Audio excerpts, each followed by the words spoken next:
There can be only one. There can be only one. Winning. There can be only one. There can be only one. There can be only one. You were in it to win it. There can be only one.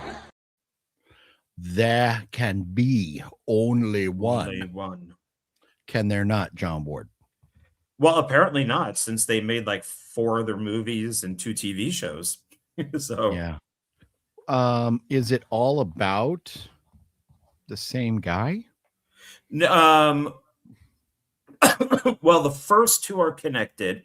The third one, which has Mario Van Peebles as the villain, removes the second one, and then the fourth one has the actor from the first TV show, and the movie has Connor MacLeod in it, but then he kind of takes over. And then there's the spinoff, The Raven, with a woman in it. So but I guess Endgame is kind of connected to it. I haven't watched the TV show, so I know you like Mario Van Peebles. Do you like the movie he's in? it's okay. It's the Final Dimension. It's all right. I don't. There's one shot in it where if they left it out, it could have been connected to the other 2 movies. It just would have happened in between.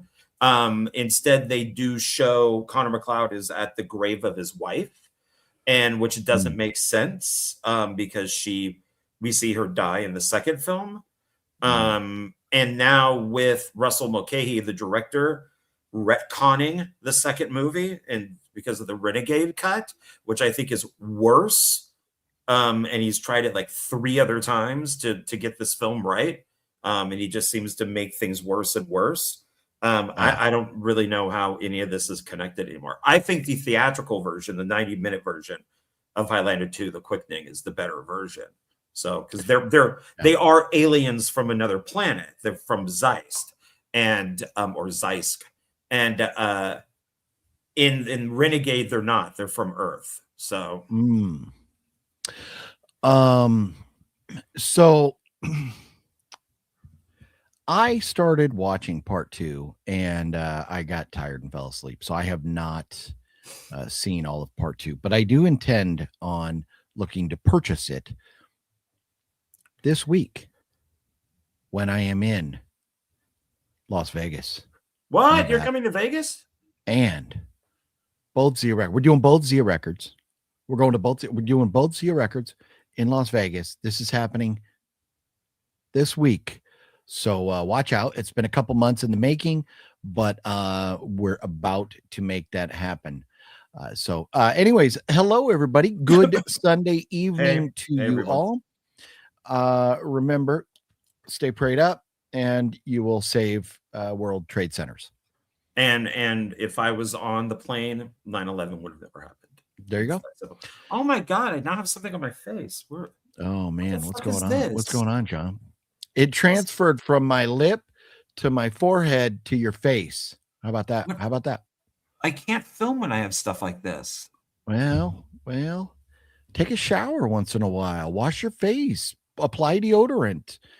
I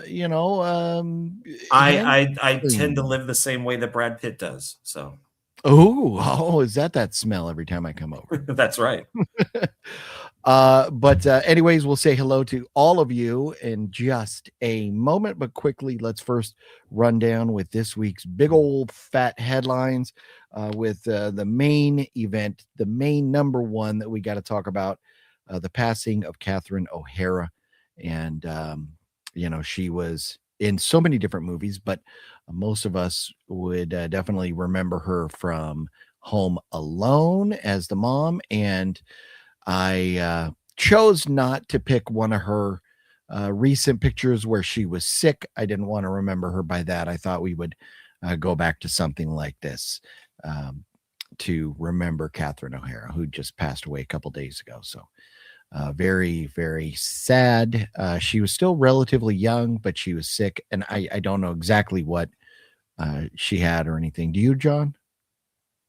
No, I just heard that she had passed. I like to remember her from Schitt's Creek. I think it was a very funny show. I have yet to watch Schitt's Creek, and a lot of people have said that it's very funny. I need to get to that one day. Yeah, it's definitely worth it. Nice. I'll put it on the list. So rest in peace. On the shit rest list. in peace, Catherine O'Hara. I was lucky enough. When Danny Elfman started touring again, and he did the music of Tim Burton, she came out and performed Nightmare Before Christmas. So she was on stage singing her songs. So nice. Well, that, John Ward, is a perfect segue. Thank you very much. Because this week at the box office, Dracula is coming out, directed by Luke Benson, who did 3 Days to Kill, which is a great movie, and Lucy. I couldn't really get into Lucy. I haven't ever finished it. But it stars Christoph Waltz, who do we all know who Christoph Waltz is, John? I would like to think so. He also directed The Fifth Element and many other things. Mila was married to him for a little bit. Yes. I don't know that everybody's going to know. So I'll just bring this up real quick. Why do I look awful? I just look awful there. I have Sean C. Phillips hair. Oh, rude. So this is obviously not Christoph Waltz. I need to mute this. Hopefully this will mute the music. That is Christoph Waltz. And he is playing a German in a movie. He's not a good guy in this movie. But the joke is when you send her a risky racist joke and she replies with an even worse one. Damn it. The stupid little StreamYard is sharing tab is over the play button. So hopefully you don't hear the music, do you? No. Oh, good. I'm just so paranoid about music anymore. So where John and I are no longer allowed to get drunk and play music all night because YouTube yelled at us severely. But there he is, Christoph Waltz, one of the funniest memes I've seen in a while. So good stuff there. But he does not play Dracula, but he is in the film. But Danny Elfman did the music for this film, Dracula, coming out this week. So I'm very excited about that. So perfect segue, mentioning Danny Elfman. Thank you for that.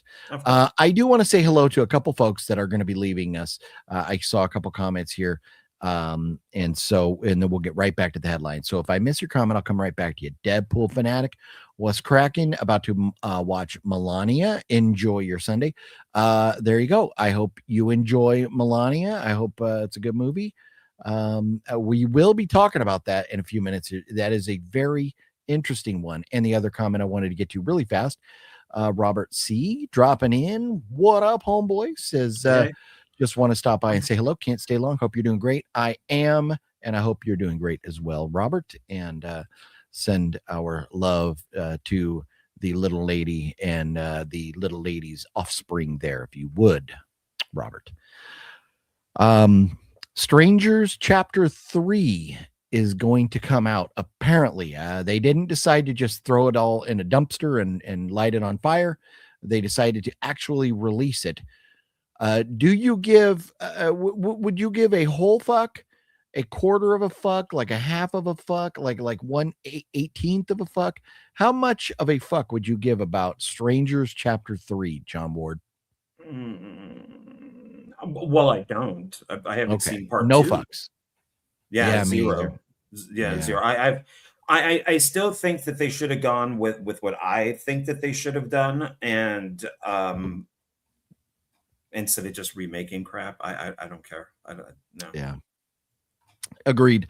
Send Help has a 93 expert. I seriously emphasize expert because of what we're going to talk about next. And an 87 from the fans. So people are loving Sam Raimi's Send Help. Sam Raimi's. It's made $20 million. Not a whole lot of money, but it's a horror movie. It's not going to make $100 million, $1 billion or whatever. That's one about the plane crash on the island, and it looks good. John Ward, have you seen it yet? No, I was going to, and I just didn't. But Well, I maybe if do we want have to see it. time, maybe if we have time this week. Yeah, I want to see Shelter too, the new Jason Okay. Statham movie. Yeah. Is that out? Did that come out this week? It did. Yeah. It did. Both of them did. Yeah. I gotta give it the program. So what also came out, and I saw Gail's comment, so this is gonna be interesting. Melania came out. The movie about Donald Trump's trophy wife came out, and this is interesting. 20 experts have seen it, and they've given it a 10. That's a terrible score. That's one of the lowest scores ever. Over 500. So when you're on Rotten Tomatoes, it goes 500, then over 1,000. So somewhere between 500 and 1,000 fans have seen it and given it a 99. So I'm willing to guess the 99ers, like red hats, the 20 experts don't like red hats. And so the biggest takeaway from this is, because I have no desire to see this movie. I couldn't care less at all. Oh. I'm a red hat guy, but I couldn't care less on the movie. But this just tells me, if you think for a moment that the Rotten Tomatoes scores aren't influenced by politics or agenda-driven bullshit, you're crazy. These movies, it's like award shows. They're only there to get you to, well, they used to be there to get you to buy the physical media copy after it was out in the theater. And, or they were there just to promote movies or get you to watch them or whatever. They're promotional. They're commercials. They're long commercials and a bunch of rich people patting themselves on the back. I don't give a fuck about award shows. I only go to Rotten Tomatoes really for the fan scores. But on this one, you really, even with the fan scores, have to take into account the 500 plus people that saw it and have given it a 99. They're probably just as biased as the people that gave it a 10. So, John, are you rushing out to see Melania anytime soon? No, but I do find it funny that it's doing a lot better than what people thought that it would be. I mean, people thought it was just going to be a flop, and it's not. And who the way that I see Rotten Tomatoes with their experts and stuff is, if a movie comes out and the person's non-binary, trans, gay, whatever it might be, illegal immigrant, whatever it might be, that expert score is going to be 100. It is going to be an absolute 100, but then the regular person's score is going to be like 10. So but then if it's the other way around, if it's Melania, then it's going to shift, and every expert is going to give it a bad score. And who knows, maybe some of those regular people scores, maybe they didn't even go see the movie, that they just 5 stars, 5 stars, 5 stars, 5 stars. You are probably on to something there. Even though it was only 20 of them, they probably did not even sit through the film. It's like, if James Woods and Rob Schneider made a movie, it would be like a 0 and 100, because of them being Hollywood, but leaning to the right. I'm not sitting here to tell you, Donald Trump is right. I'm not sitting here to tell you Donald Trump is wrong. I'm not sitting here to tell you should go watch Melania or anything, but we talk film, we talk, movies and all things around it. This is a movie. It's out. It's made between $7 and $8 million bucks. The opening weekend. So, I guess technically that's still going on, right? No. It came out last week, right? It's been out for like a week, I think. Yeah. But whatever, it came out. Opening weekend, it made $7 to $8 million. For a film like this, I think that's pretty good. That's more than some big blockbuster Hollywood movies make. And it's a very easy movie to make. It's the first 20 days, and all they have to do is follow her around with a phone, or a small camera, and then Yeah. just edit it together, and it's all in chronological order. So it Well, can't be that hard. guaranteed the cameras they were following her around with were not small.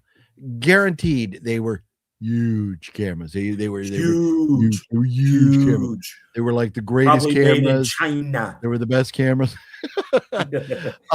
Anyways, that's just interesting. It's just more proof you cannot trust those expert scores on Rotten Tomatoes. No, and these Hollywood actors these days, if you've seen what some of them are saying, including people that we like, they're talking about revolutions and civil wars and getting guns and shooting people, and so it's I can't imagine that. I just can't imagine that. I don't know. Things are crazy. Yeah, well, here's the catch. The vast majority of the country might be fans of actors and might follow them and stuff. But when the actors come out and start saying their political beliefs and stuff, most of us go like, "Oh, the guy's a fucking clown." You know, I'm not, I don't follow him for that. I don't watch his movies for that. So they talk, and most of us just get annoyed with whatever they're saying. So, you know, I don't care. I don't listen to them. Hollywood people, like, I mean, there will never be words uttered more correctly than, you know, what's his name said at that award show when he said, "Come up, get your little award," you know, yes, and piss off. No, you don't know shit about the real world. So, you know, because they all live in a bubble. Because that's absolutely true. Jonathan and I just reviewed The Purge, and I found it very interesting because Ethan Hawke is the lead in it, and he's the dad, and he plays in the film one of the haves. And he's the guy that sells everybody the security system to keep the purgers out. So he is being able to build onto his house. He's very rich. He's got a lot of, none of his neighbors like him. And then all of a sudden this interview comes out where he's talking, he's got the ice out pen, and I'm listening to him and I'm like, oh my God, that's the character from The Purge. It's like completely out of touch. You have no idea what you're talking about. You're saying all this stuff, but yet you're not on the front lines. You're letting, Joe Schmo, who works at 7-Eleven, go out there. It's like, what do you know? And then the actor from Better Call Saul and Breaking Bad, the black guy that runs the chicken place. I'm blanking on his name, but he was also in one of the Star Wars movies. But he has this huge, like, scarf on, those big black now framed glasses that all the women wear, and he looks like a complete absurd, like arty weirdo. And he's the one who's talking about, oh, well, we should start a revolution and you should start taking over stuff. And it's like, really, aren't you the guys who were against January 6th? But yet, do you think he for a second is going to be out there fighting with Joe Schmo? No. He's one of the guys in his bubble. And I can't remember his name, but Gus Fring from Breaking Bad. But yeah, let's not be Debbie Downers all night and, harp on this stuff. But I get it. It's frustrating listening to, Hollywood people talk about this stuff when the majority of the country doesn't agree with them. Yeah. James Wan says that he wants the next Saw movie to be not just like bloody and gory, but he wants it to be scary and intense like the original Saw movies. He wants to go back. And so the good news is that James Wan I don't think he's directing it, but he's producing it. He's involved with it. So I am excited. I cannot wait. Are we going to have Jigsaw? John Kramer? I mean, do we, dude's getting old, man. So I don't know. I don't know what's going on with the TV show, but I know Blumhouse and James Wan acquired the rights to make the next Saw movie.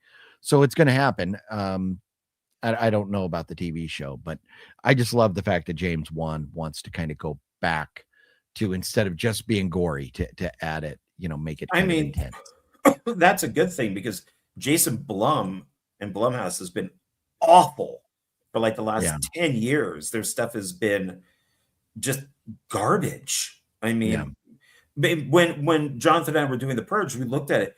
It had a $3 million budget and it made like 90. Like this thing is like massive compared to, and then he's forgotten that. So hopefully they go back to, okay, we're going to make Saw 57 and it's only going to have a $5 million budget and, type of thing. But I doubt it for some reason. Yeah. I mean, I just hope it's good. I hope it's good. I love the Saw franchise. It's one of my favorites. So I hope it's good. Mike Flanagan's Exorcist movie just added Diane Lane to the cast. Oh, okay. So that's good. Yeah. The more you fuck with it, the more red it's going to get. It's because I could see it. I'm sorry. I'm very vain when it comes to these type of things. I consider myself to be overweight, handsome.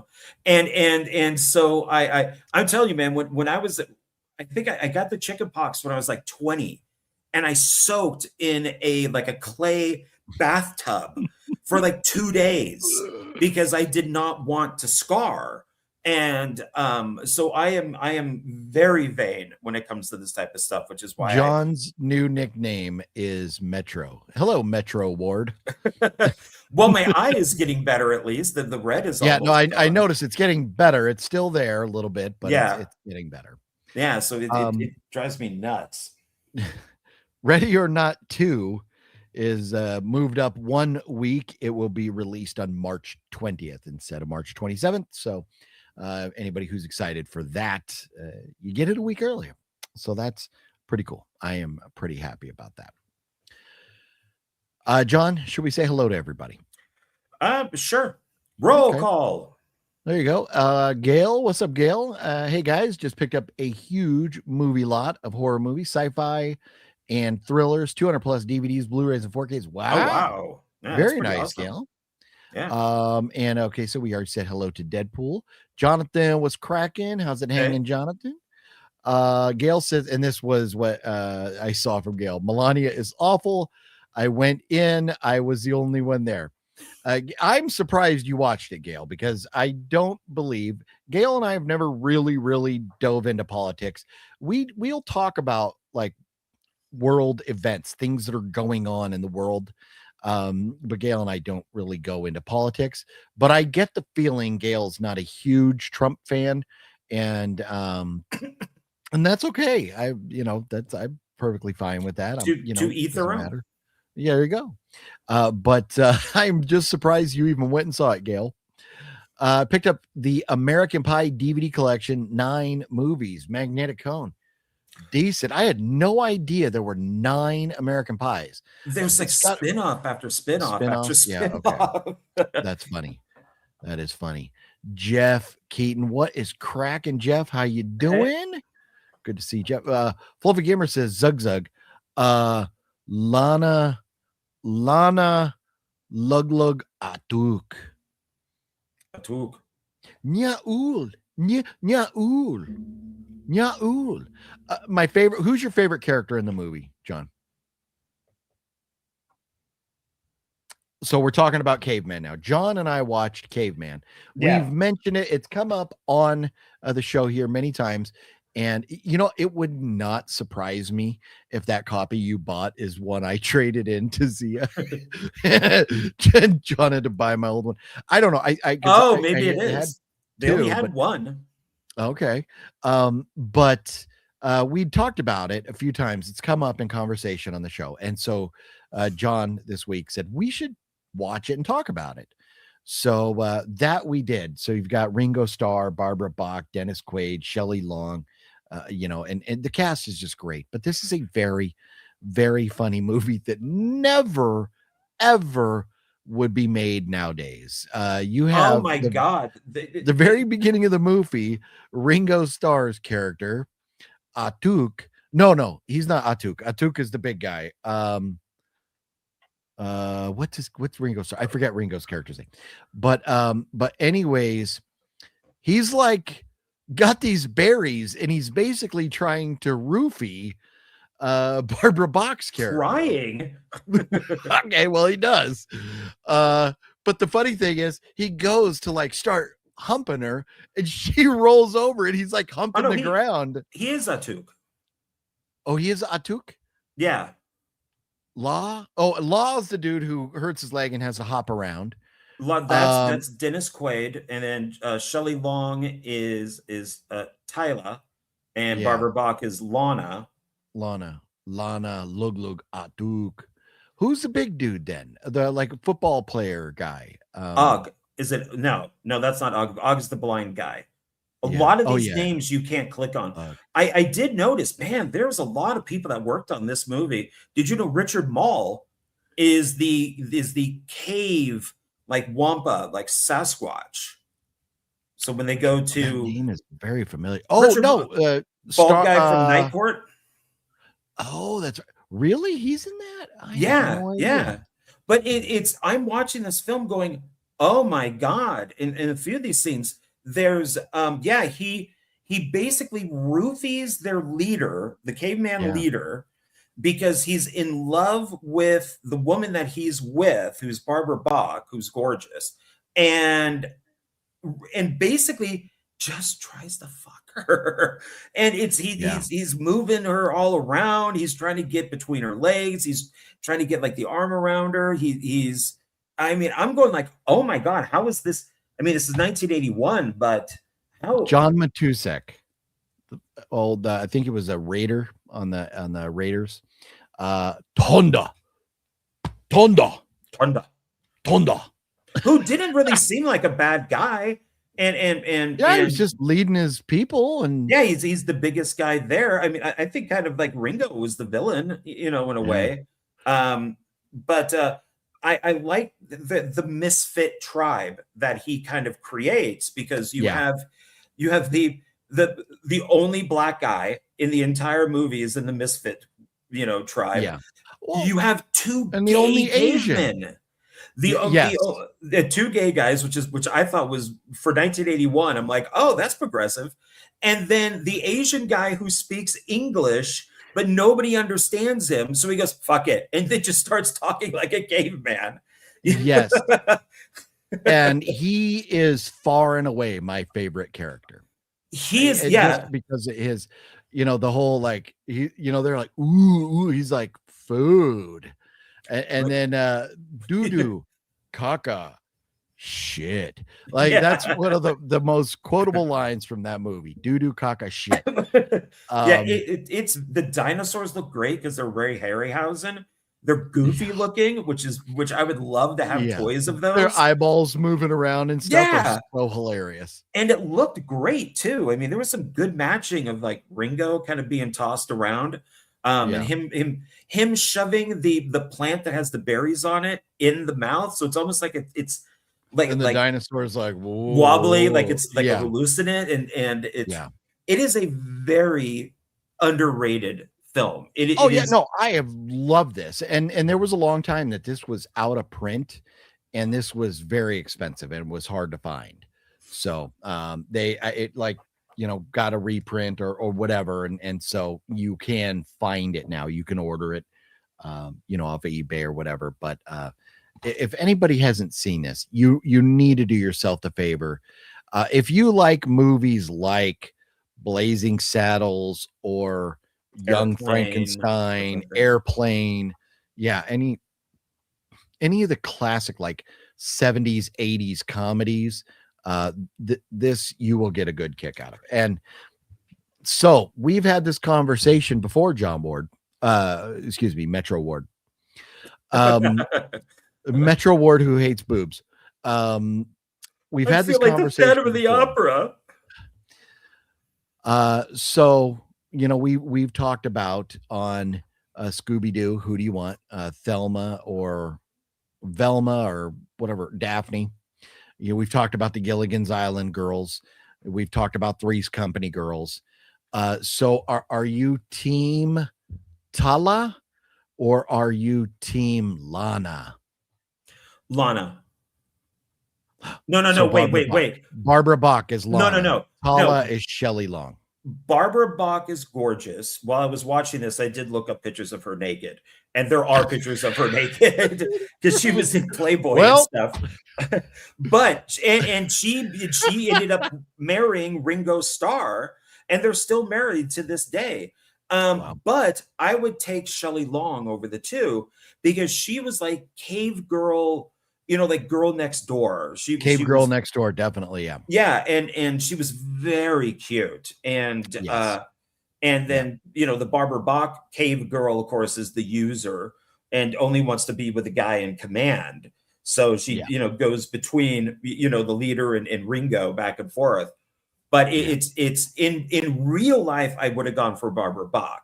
But if I was a caveman, I would have gone for Shelley. Bach. So, yeah, no. When, as a 19-year-old, you're probably going Barbara Bach.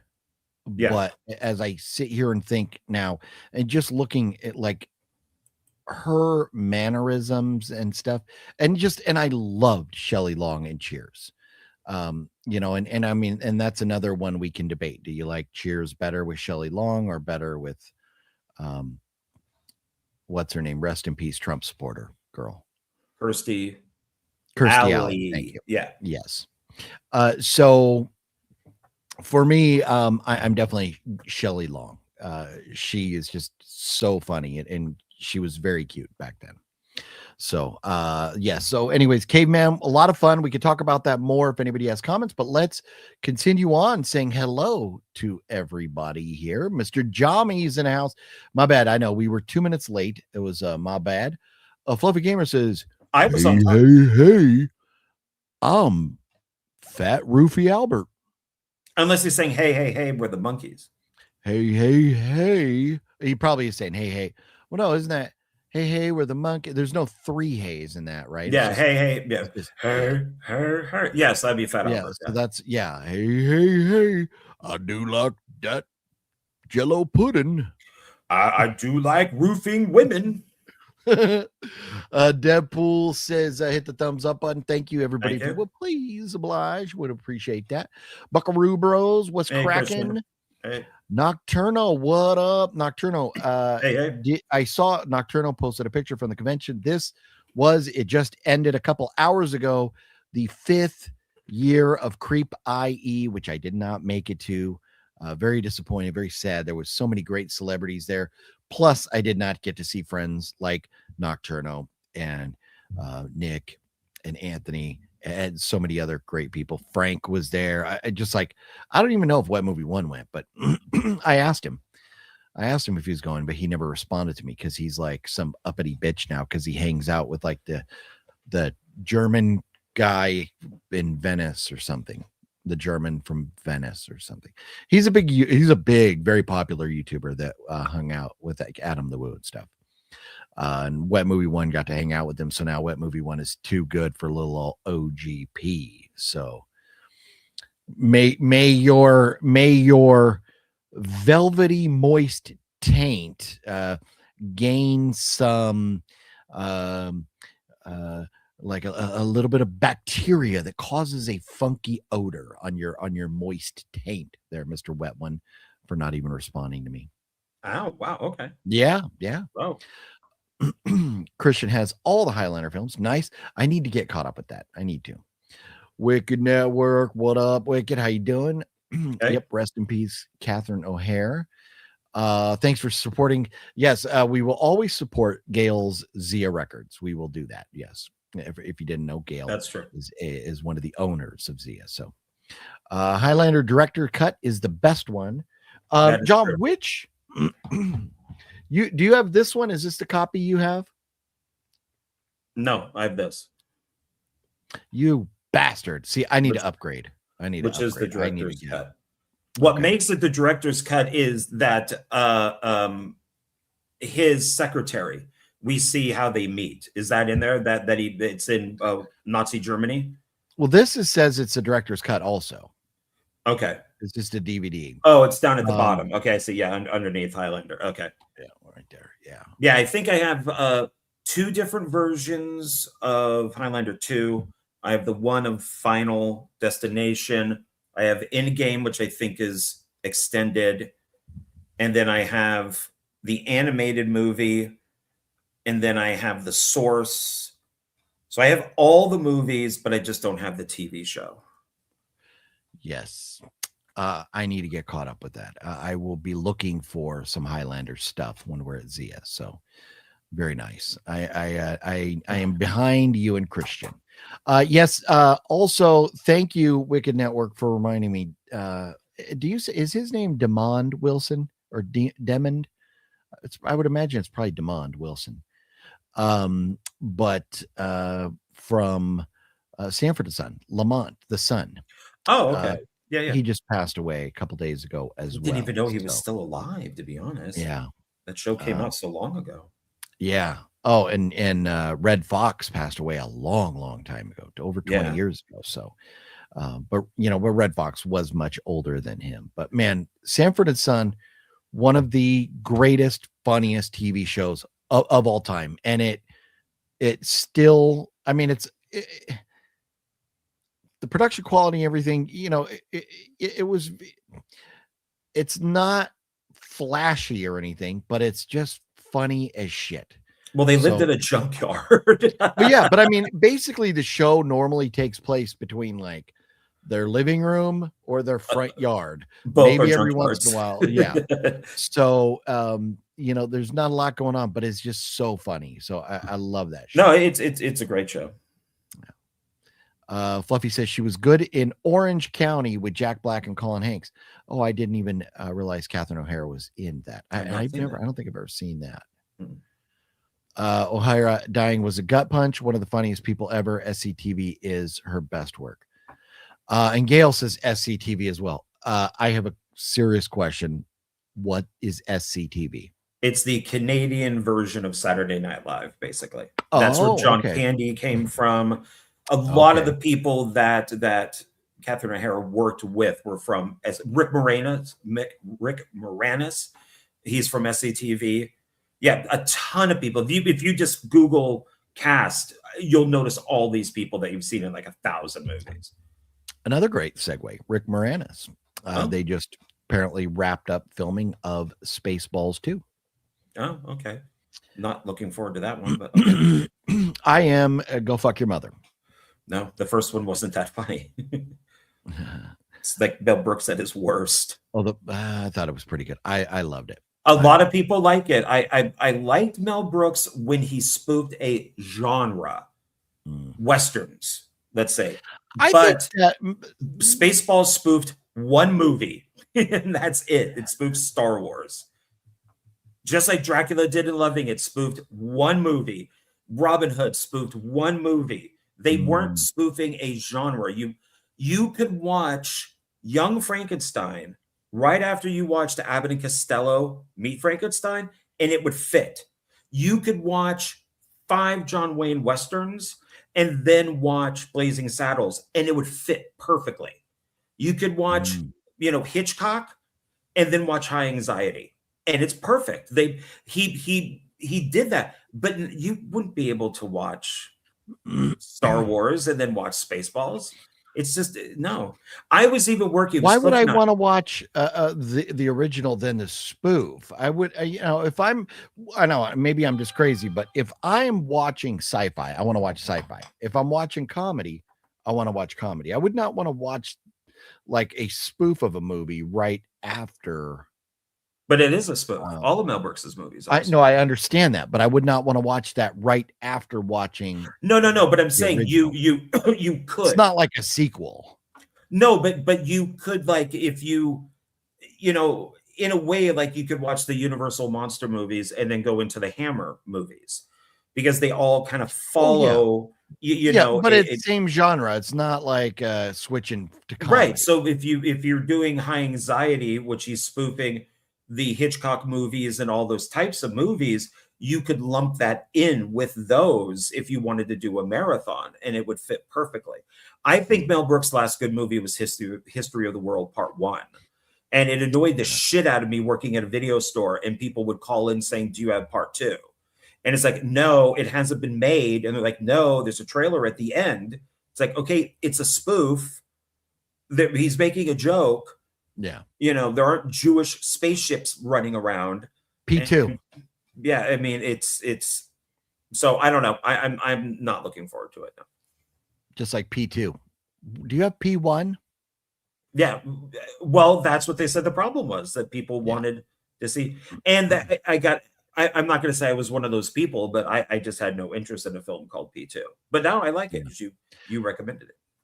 We're 34 minutes behind in the comments. I'm going to try and get caught up here real quick. All right, Mr. Jami, that if anybody wants to hear what she has and without Googling it themselves, that is it. Yes. It's very sad.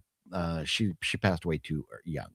House of G fam was cracking. Hey. OGP watch Schitt's Creek for realsies. Right on. John Candy, Rick Moranis. Okay. Yep. Caught that. Mario. What's up, Mario? Hey. How you doing? It will be tomorrow. It will going to be, you turn 52 tomorrow. Very nice, Mario. Happy birthday. Hour and 18 minutes from now, you will be 52 years old, sir. Happy birthday to you. I just stopped by to say, hey, I got to go to bed early. Have a good stream. NG, thank you for dropping in. Appreciate it, even though you probably didn't see this. Fall Rain, what's up? It is indeed. It's vamp time. It is. How you doing, Fall Rain? And let's see here. OGP still going to Vegas with Cineboozer this coming week after all. So I don't think Danny is going to be able to make it. Cinestalker.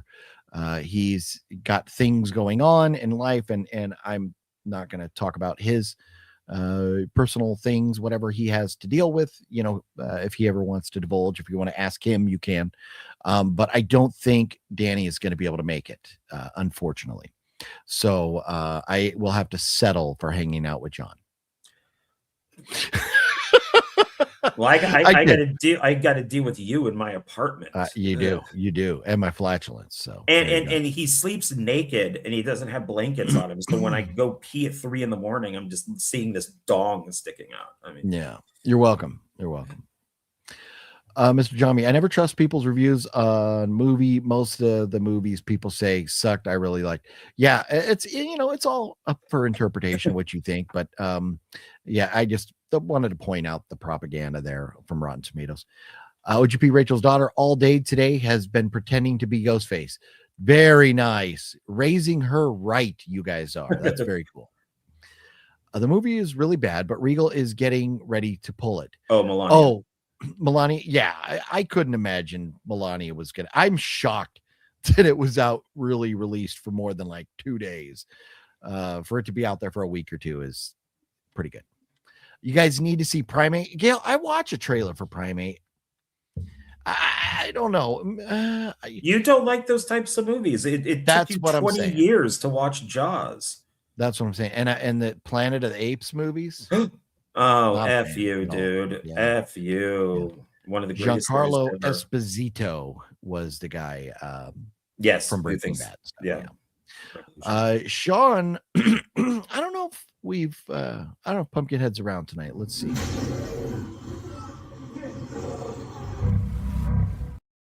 How rude of Pumpkinhead to just barge in like that, And make that guy flip backwards too. Oh, Gail is old school Republican. Okay, so he's Reagan Republican. Yes. My father gave me advice: never talk religion or politics. Yeah, no, and that's the thing is, it's if you have friends, that like talking politics and you all agree and everything, then go for it. But if you don't see eye to eye on things, there's no need to talk about that stuff. We place a vote once every couple years, and what's going to happen is going to happen. Well, it's I'll say something to that, which is back in the day, you really didn't, like you would be, oh, who did you vote for? Oh, I voted for that person. Oh, okay, I didn't. Okay, and that was it. Now, but that's because we didn't have social media. Yeah, and all that stuff. Now it's like, oh, well, you voted for this person, go shoot yourself in the head, you asshole. Yeah. Now it's where before it was like, Well, because you're not in front of them. It's one thing if you're standing face to face with somebody and there's no camera pointed at you. And that's what all these protesters, they know the camera's pointed at them. So they're brave. If there was no cameras pointed at them and they wouldn't be in each other's faces, talking like this. It's easy to sit behind your keyboard and talk shit, and it's not cool. They used to say money was the root of all evil. I believe that has changed. The internet has become the root of all evil. Oh yeah. That Fluffy says, yeah, that's right. Atuk. No, it was Atuk. No, it's not Atuk, but he's Sloth. Yeah. Let's see if I can get back to this real quick. Well, did you know the director of this film and one of the writers, he has worked on some pretty famous stuff. He was one of the writers on Jaws 2, The Talking Jerk. about Caveman? Yeah. Jaws 3D, Dr. Detroit. He directed a segment in Amazon Women on the Moon. Oh, he directed a great Steve Martin short called The Absent-Minded Waiter. And he was an actor in a bunch of films. MASH, Jaws, Cannonball, The Jerk, Sting 2, Johnny Dangerously, Clueless. I mean, he's done a lot of stuff. Yeah, that's right. And so it's Tonda. It was John Matusak's character. But yeah, John Matusak was Sloth in the Goonies. So that is right. I remember knowing that. And the guy John M is in Goonies. Yep, that's right. He is Sloth. Jeff saw Caveman in the theater when it was released. Barbara Bach made quite the impression on me. Yeah, I would imagine. Met Richard Mole. He was dating a friend of yours. Both are dead now. Oh, okay. That is a hysterical comment, Christian. Yes, they are. And it's very cool that you got to meet him. Very nice. But yeah, I got to meet him. He's dead. Christian has the 2-disc of the Highlander director's cut. Yeah, I'm gonna go see what I can find over there at Zia. Yeah, there's a lot of different versions of these movies. Wow. Oh, and they have a cartoon of it as well. Yeah, it's there was a cartoon series, and then there was like a Japanese animated one, which I have. So for a movie that made no money and bombed in the theater, it has quite the legacy. How about this comment, John? John, we watched Devlin's Teddy Told Me To. Your character was funny as hell. The Skeptic. Oh, Teddy Told Me To, I still believe is Tom's best movie. I think so, because I really, Michael Shields plays Teddy, and I think he did a great job. I think that Teddy looks great, and it was a lot of fun to do. So I got to. Tom said you need to base your character off like the evil fat guy from Mighty Morphin Power Rangers, like the bully that's in that. And I have to go do my homework and watch Mighty Morphin Power Rangers. That's what he said. So that was it was great fun. I love it whenever Tom gives me a shout out to come do something with him. So yeah, so thank you. Sure. Fluffy says, go comb the desert, John. The combing of it is stupid, but the black guy, when they say, have you found anything? And it just cuts to the black guy going, we ain't found shit. That's funny. Oh, yeah. Well, obviously that's way more funny than them just combing the desert. But I don't know. I thought the combing the desert was pretty fucking hysterical. No, it's not the same. Maybe that's his last best film. I don't know. I still think History of the World is. It's just he's not the same. Look at this, Larry. We're 5 minutes behind now on the comments. So here we go. Larry, the Batman fan, has sent a $10 super chat. Larry, thank you so much for the support there, homeboy. Yeah, you know what? I have a couple movies to give away. I don't know that we're going to get to it tonight. We'll see if we run out of stuff to talk about. Maybe we'll do a giveaway, but I have a couple movies to give away. One of them being a 4K of the new Final Destination movie. So I'm sure somebody would like that. Fall Rain. Unsane is a good movie, OGP. Fall Rain, you will be happy to know that this Thursday out in Las Vegas, Nevada, there's pretty good odds that John Ward and I will be watching Unsane. And it's all your fault, Fall Rain. Are we doing it, or if we do it, are we doing it live? drinking, eating, watching? Are we doing it like this? Are we doing like a live stream while doing it? We could, but again, we would have to have headphones on watching. How are we going to do headphones watching on your TV? We could turn the volume down really low and have subtitles, and then just have like your phone aimed at us and not the TV. We could do it that way. Or just keep the subtitles on. That movie is so fucking boring as it is, with no sound at all. Oh, we will brainstorm that and try and figure it out. If we can, but you know, if we live streamed, it would actually it would pass the time a lot quicker. So I'm rooting for a live stream for it, but we'll have to see if we can facilitate that. Yeah, there's got to be something, because people do it. They have it where you have to have the DVD, and you put the DVD in, and then you watching it on YouTube, and they go, okay, hit play now. Oh, and yeah, then, no, and that's so, yeah. But they comment with so somehow, yeah, they are hearing the movie while it's going. So maybe it is headsets, but they still have to hear each other. Well, and that's, yeah, no, when people do that, they're usually wearing headsets or earpieces or whatever. And that's why I'm like, I'm not opposed to that, but do we have that capability at your place? I guess we could play it on a laptop. Oh, and just plug in headphones. I mean, my old laptop still has the piece that pops out, so you can put in a movie. Okay. Yeah, I have a portable, or like one of those a USB player, and I also have a splitter for the headphones, so we may be able to make this happen. Okay. So an external DVD player is what I have. Larry says, good evening. We'll work on that. Good evening, OGP and everyone else here. Good evening to you, Larry. Good evening. What's the easiest way to get a girlfriend? Money. Larry, well, that is definitely the easiest. John is not wrong there. Personal hygiene, honesty. What are you saying? Lack of warts and herpes on your upper cheeks. Lack girls don't want guys with red eyes. So, but no, be yourself and maintain personal hygiene. No. Don't be yourself at all. Fake everything. And then when she finally commits, then you can be yourself. Okay. Being yourself is when you want to keep a girl. If you know, I don't know. I haven't had to worry about that in a long time. But the one thing I can tell you is girls don't like stinky guys. If you could travel anywhere in the world, where would you go to and stay there for a week? Ooh, at this point in life, John, anywhere in the world, where would you go for a week right now? Australia.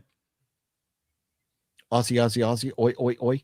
Yeah. There was UFC fights in Australia a couple days ago, or no, yesterday, as a matter of fact. Is that why you chose Australia? No, I Mr. Sunday Movies is Australia. Natalie Imbruglia is Australia. The two bear people I watch on YouTube are Australia.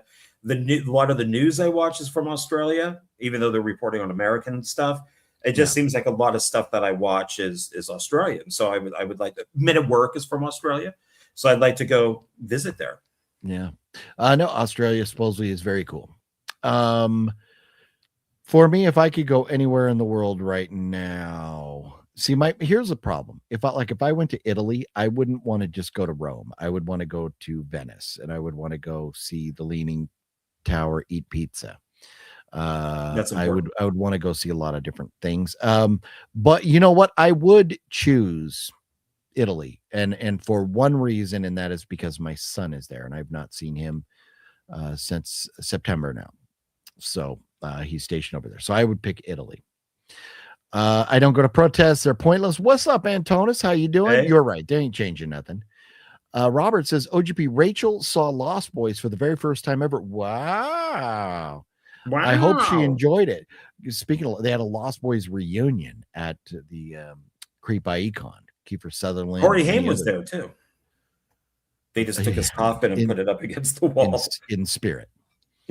I'm not sure, but I might have rubbed one out in the theater watching Barbara Bach. That was you. I found stuff on one of the backs of the chairs. John sat down and what's that? Who was this? What? That was you. But I don't blame you. I would have done the same thing. Grim Life does movie live streams all the time. They just find movies on Tubi and start at the same time. Yeah, and that's I used Grim Life. I used to watch them, but they got a little pretentious for me, and so they kind of I unsubscribed. Nothing against them, more power to them, but it just But I do know they do that, and they'll put the movie on, and you won't hear it. They'll just say, "Yeah, start playing it now," and it's usually on Tubi, so everybody can watch. I thought of doing it. I thought the first one I would do would be Night of the Living Dead. So I would be watching it like this with my headset on, and then just tell people to hit play. If we wanted to go back and review movies from like the 1930s that are now public domain, I think we could do that and play them. But are they worthwhile to sit and watch and review? But I think that you could do it even just with any movies today, because you're not showing anything. Nobody can hear anything. DP, my bad. DP says, skip my comment, please. DP, my fault. I totally missed your comment. And I read it too, and I meant to mention it. DP says, ever see Shriek, if you know what I did last Friday the 13th? Have you seen that movie, John? No, but Tiffany Amber Thiessen is in it. And so that would be a good reason to watch it. But it came out around the same time, I think, as like Scary Movie. But no, I never watched it. It was just like a spoof of all the, like slasher movies and stuff. Yeah. But my fault, DP. My bad. I totally apologize for that. What is your favorite Catherine O'Hara movie? For me, the only one I know or could think of off the top of my head, but I love Home Alone 1 and 2.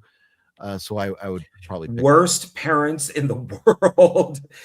How do you just lose a kid twice? But, funny movies and great casts. So you have you already mentioned did you have a favorite Catherine O'Hara? What did you say? I would say Schitt's Creek. Yeah, Schitt's Creek. She's the whole thing is just funny from beginning to end. It's funny. So and she's very good in that, because I think she plays the opposite of who she really is, which is like a stuck-up rich person who's privileged and and all this. So I would say that. I don't know if I have a movie. I'd have to look at them, to be honest. Antonis would go to South Korea for a week. South Korea would be great. I would love to go to Seoul at some point. And I failed and didn't bring a backup Diet Coke. I'm gonna cry. Boo-hoo. Boo. I'm out of Diet Coke. So John Ward. So we kind of basically talked about these. Caveman, John mentioned to watch. Highlander, I've been meaning to rewatch this because I haven't seen this in probably 30 years. And because my ex from way back in the day enjoyed Highlander, and I remember watching it with her. And I just hadn't seen it since then. And the funniest thing about Highlander, which it's a great movie. It is so much fun. And Clancy Brown, wow, is he young looking in this? I love Clancy Brown. He is a great villain in the Dexter. Was it Dexter Resurrection? The one where Dexter was in the snow. He was great in that. Christopher Lambert is very funny. He looks so much. Christopher, like aside from he has a bigger forehead, but Christopher Lambert looks a lot like this guy. It's vamp time. Tommy Jane, Christopher Lambert and Tommy Jane look so much alike. What? Christopher Lambert back in the day and Thomas Jane. This is Thomas Jane. It's vamp time. Tommy Jane. I guess I can kind of see it, like around the eyes and stuff. Okay. But anyways, yeah, Christopher Lambert has the big old forehead there. It is sometimes in the movie I'm like, damn, that dude, that is one fuck of a forehead. Well, and it's a film that shouldn't work, and it didn't, and then it got that cold audience. It is a bizarre movie that Henry Cavill remade it. They're finally releasing pictures of it, and I don't think it's going to work, because everything in the original Highlander almost seemed like a mistake. Kind of in a way that Flash Gordon 1980 was a mistake, and that even had music by Queen. They say a lot of the sets and the skies and all that stuff were by accident, and that's what makes that film so unique. And I think Highlander is the same way. You have a French guy playing a Scot, you have an Irish guy playing an Egyptian, you have Clancy Brown who's got the thing around his neck, the cut, and then it has the safety pins that looks god awful. They didn't blend it because I heard that the person who was going to do it didn't show up, so they just had somebody do it, and they didn't blend it, so you could tell it's just like a prosthetic. The music from Queen should not work, and it does. Everything in this film should not work. And for some reason, its weirdness just does. Oh, and that's what I love about it, because I'm not a big fantasy guy, but when you cross fantasy and sci-fi, I like it. And then when you have a sword fight in New York City, I'm fucking all on board. So I think you're right about what you were saying about how a lot of the things, a remake wouldn't work, because a remake is going to be done perfect. It's going to be shot too well. Yeah. And like when Clancy Brown has Kurgan has what's her name? Is it Brenda? Oh yeah, the and they're driving around and he's like scaring her like he's going to crash because he knows he can't die. So when they're driving around New York, that's amazing. Now they would have, like that car would be on a trailer and they'd have all the cameras and the perfect lighting and all that, where it was like dirty and grainy and kind of just like it was New York in the 80s. And New York now doesn't vibe with New York in the 80s. It's been cleaned up. I mean, the last mayor and the current mayor are really trying to fuck it over again, but New York is not what it was back in the 80s. So there's just a lot that I think would not work. But and they cut to, it's bizarre that when like Krugen and MacLeod are fighting in that alleyway and Brenda's watching them. Before that, for some reason, we cut to this like Second Amendment guy who is, we have no idea who this guy is. He comes out with kind of like this American flag shirt, and he's putting like a rifle in the back of his car that has all these like AKs and handguns and everything. Yeah. And then he's just driving down the street and he sees down the alleyway these two fighting, and he gets out. It's none of his business. And then he gets out and takes like an Uzi or something and starts shooting them. And and it's like, who is this guy? Why is he there? We know nothing about him. But for some reason, Russell Mulcahy, the director, decided we're going to go to this guy. We're going to leave our main characters and we're going to go to somebody that we have no idea who he is. And we're going to follow him on this little journey for like a couple minutes. Yeah. And he's just going to discover them in the alleyway. It is really a weird choice. It is weird, but I loved it. And it showed that if you didn't already figure it out, that you could not kill Kurgan. You're going to have to cut his head off. And so I just loved it. How many bullet holes got put in Clancy Brown's chest from that machine gun. And I want to say it was like an M16 or an AK-47 or something. It was a higher, like Uzis fire really small bullets. It was like a higher, caliber. But anyways, we're irregardless of the type of weapon. Irregardless. I kind of wonder if there was more to that may have been cut out, or something that may have given more justification why we saw that guy. Because but at the same time, you can't just go like, well, here's some crazy guy walking down the street of New York and pulls out a machine gun and shoots him. Did you need him? You didn't really even need him shot at all, really. But I thought it was funny. I enjoyed the scene. And this is the director of this is the guy who did the early Duran Duran videos. So he's was primarily a video director. So that's why the film looks the way it does, and Queen in there and the swooping cameras, and he starts the movie off with wrestling, and then the deleted scenes. It's weird is they lost the sound to the deleted scenes, so it just has music. But it's all just like B-roll footage that they shot, and it wasn't really necessary. It's just a bizarre, and I do appreciate that when they did Highlander 2, that it wasn't just the first movie all over again. They did try to do something different. I hated it when I first saw it, and then I came around going, I actually really do like the theater cut. I really do like that 90-minute, really tight film that makes no sense, just like the first film, and it's totally different. And it pissed me off when part 3 came out and said, "Oh yeah, part 2 doesn't exist." Do they still explain in the 90-minute cut? Do they still explain how why there can only be one? And that's one of the things that I appreciated about watching part 2 was that you got to kind of learn why there can only be one, like going through the history and stuff when they're back in time and where they're banished and how he got to know and how he became immortal and stuff. I love that scene. I thought that was great. I don't remember. I haven't seen the theatrical cut in a long time. I know that they're on a different planet. There's a war. There's a takeover.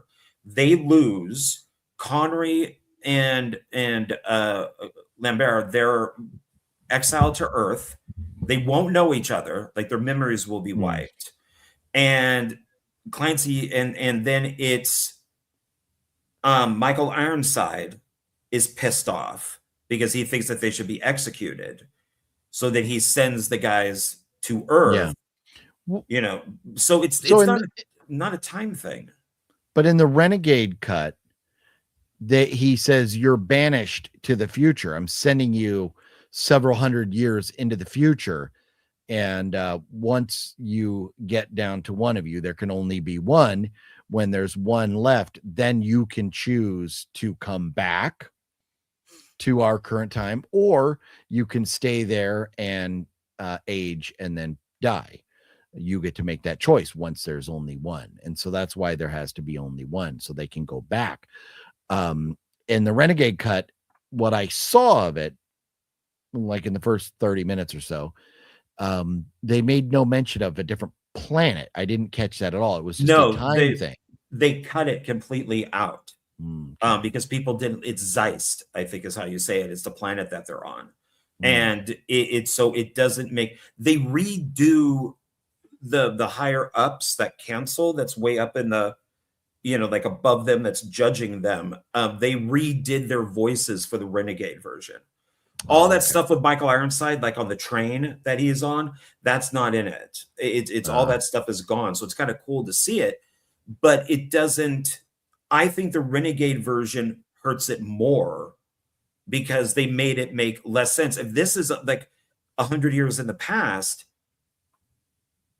why aren't we seeing any of this? Why haven't we seen any of that stuff? It doesn't make sense, because then in Highlander, he would be like, oh yeah, 300 years ago, when we had spaceships and lasers and everything. Well, this was thousands of years before. So the way I interpret it was it's the not fall of civilization.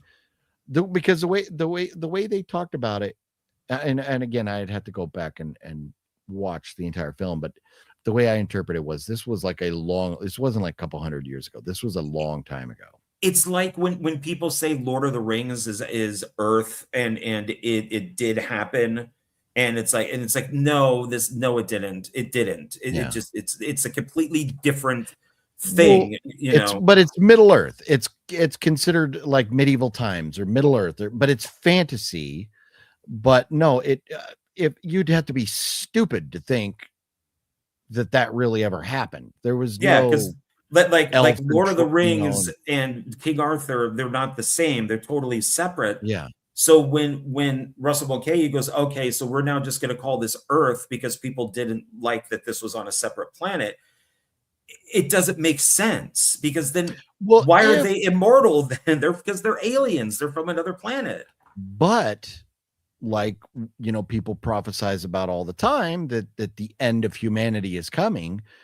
If this was taking place before, in a civilization, because people like to say, if you ever watch some ancient aliens, how the pyramids were made by aliens or this or that or whatever, and there was this grand civilization that was way beyond what we are, but they destroyed themselves or whatever happened, and now we have to kind of rebuild and learn everything again. So, and I don't remember the exact timeline from it, but again, to your point, it doesn't make sense. A lot of things don't make sense in it. So it's fantasy. So I don't give a shit if it makes sense. I want to be entertained. I wish that they would release kind of like how they did with Apocalypse Now, Blade Runner. I mean, even all those copies of Alexander that I have, that they would just release kind of this box set of all the different versions of the movies and put them all together. Not many people would watch that, I think, is the problem. I think most people would watch, you would pick one to watch. It would probably sell a few copies, but they wouldn't get their money back. Yeah, because there's even a UK cut. So I think it's 3 different versions of Highlander 2. And in the UK cut, at the very end of Highlander 2, is Connor goes up into the heavens and he's talking to I'm blanking on her name, but the blonde that he's with in it. Do me a favor, I haven't seen Highlander. No, this isn't in. This is not in the film. It's only in the UK version. But so there's all these different versions of the movie that, it'd be interesting. One, if they could just make maybe one giant cut of the film, but it's weird that Russell Mulcahy decided to go with what is considered to be one of the worst movies ever made to then make 3 different versions of the movie, and none of them are really that great. So it's, Yeah. Well, yeah, from what I've seen of it so far with the Renegade cut, I was enjoying it, but I was getting tired. So I was like, I'm going to pause this and I'll finish it later. Yeah, I think if you haven't seen the other stuff, then it wouldn't really matter. That's what you're seeing is what would make sense. Yeah. The most interesting thing I thought about in the Highlander movie was that Sean Connery's character's name is Ramirez. And so I was like, are we Scottish? Ramirez is a very Spanish name. Why are we Ramirez? And so I was talking to Phat Samurai Guy about it, and he mentioned that apparently Sean Connery's character's full name is Juan Sanchez Villalobos Ramirez. Yeah, he says it in the film.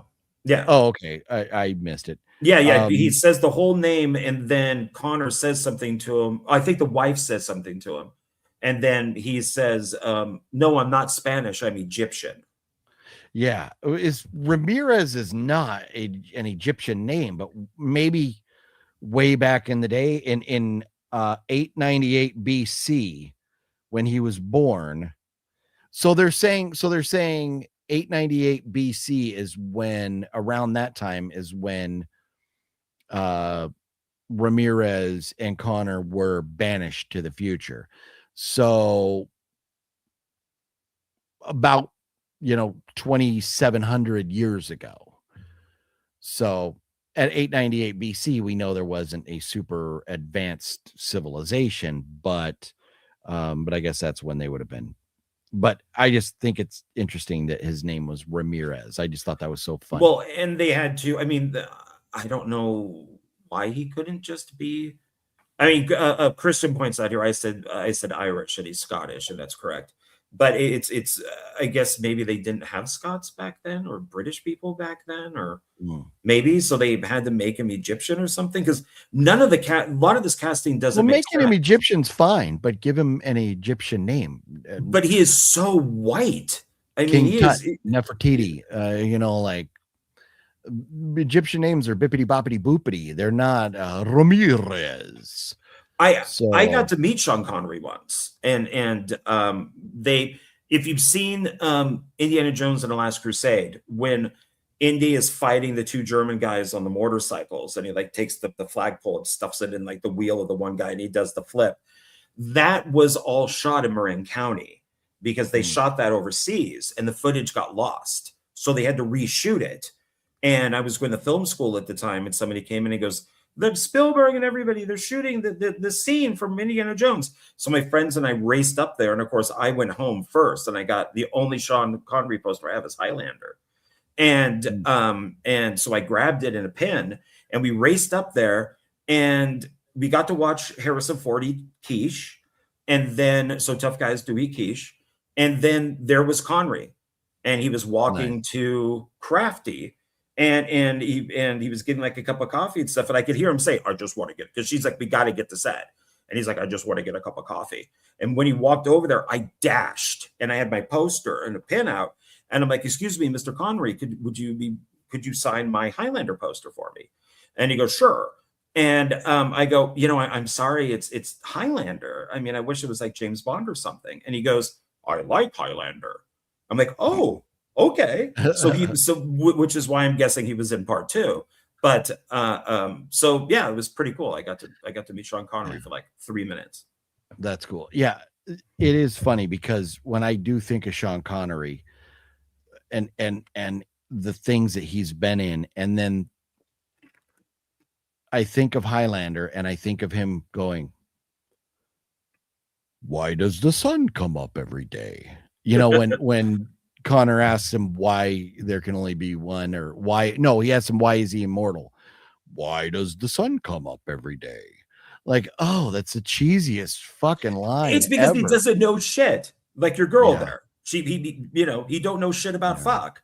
So he's making up stuff. Well, why does the sun come up and the moon goes down? Who knows? Yeah, like, I don't know anything, but I got to make it like I do. Because you're an idiot. Connery. I don't know shit about fuck. That's absolutely true. He doesn't. So he's just got to make crap up. Yeah. But anyway, yeah, I got a little laugh out of him being named Ramirez, but I hadn't seen the movie in so long. That was it's always good to watch. Information to me.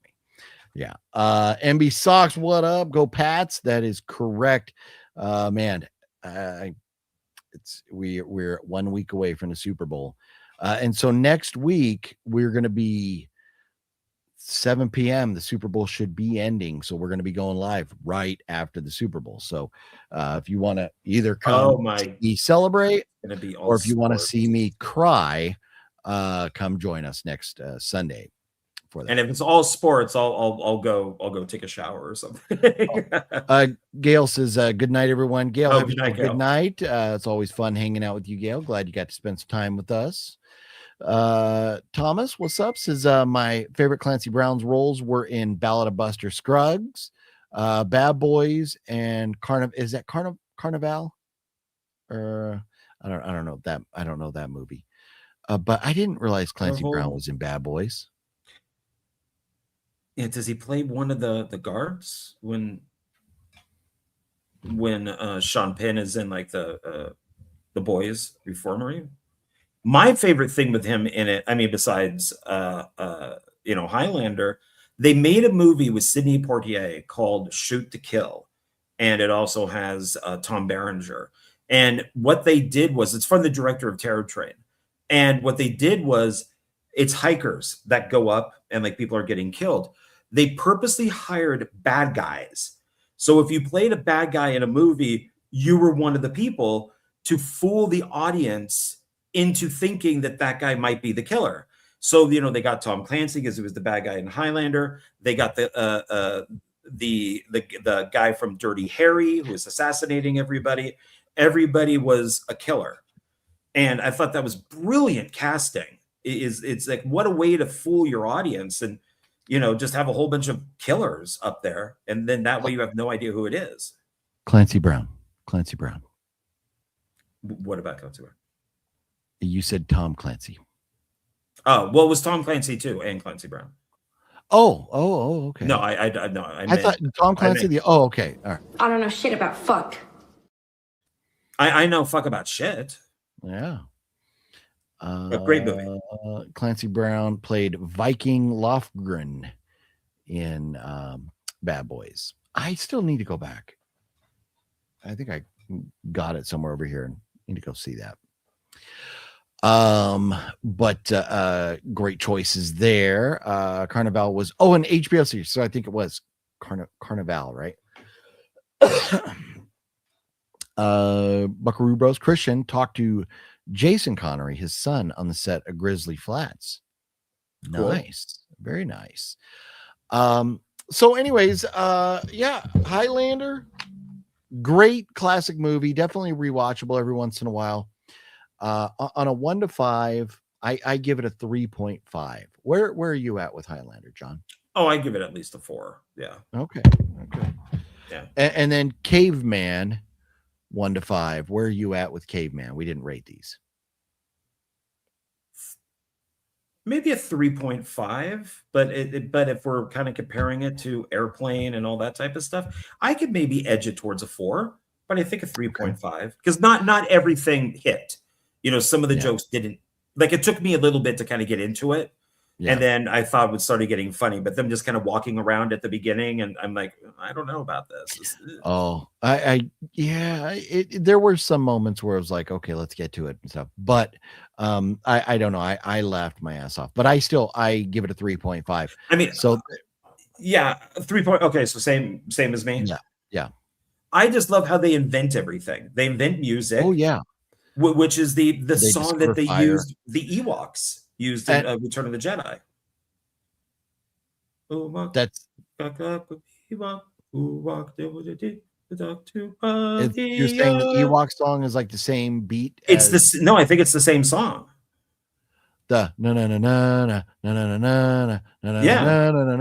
Okay, I would have to go listen to that. I did not know that, but I'm after watching that, even because they use it as like the theme, it's like that beat is played throughout, that rhythm is played throughout the film, and it's either incredibly close or it's the same. I listened to it, I went, oh my god, that's from Return of the Jedi, and it's the Ewoks at the end. So I like how they become erect and not below wise but back wise. They go from being all hunched over to standing. Fire was funny. It built funny. It got Oh no, there was so much to laugh at in it, and especially like the egg when they're trying to get up the hill and they can't, and so it's going back and forth, and then it falls and rolls and falls off the hill and turns into scrambled eggs, or like not a scrambled egg, but it's really like an over easy egg. It's so funny. It's such a funny movie. So 3.5 and 3.5. So there you go, Balzer. I on a 1 to 10, Balzer loved when I gave everything a 6.5. So here it is now, where everything's getting 3.5 nowadays. Duck Joystick watching over on John's channel. What's up? How you doing? Thank you. So we something else I have been watching. Duck Joystick. Duck is that Amityville podcast? Why am I recognizing Duck? I think that's I had an interview today over on the Amityville podcast to give them a shout out, and went a little over an hour, and we discussed career and movies and all that stuff. And so go check out Amityville podcast. There's a lot of good stuff on there. He talks about all the Amityville movies. We talked about the Amityville Exorcist, which was fucking awful. Even though I know people in it, like John R. Walker, Ken May, Sean C. Phillips is in it. It's bad. But great channel. I want to go and listen to a lot of his interviews. And It was very fun. So I hope to do it again. So that was great. So Thanks. I really appreciate it. So yeah, Amityville Very podcast. Cool. Very cool. And so the video's obviously then going to be on his channel, right? Yeah, it's audio only. So which is okay. yeah, So it's like a podcast, like an actual podcast. Yeah. And he's Now, gonna bring will it it be out on YouTube as well, but just audio? I think we didn't record a video at all. It was just Okay. only Okay. which Nice. is fine with my eye and the thing on my cheek now.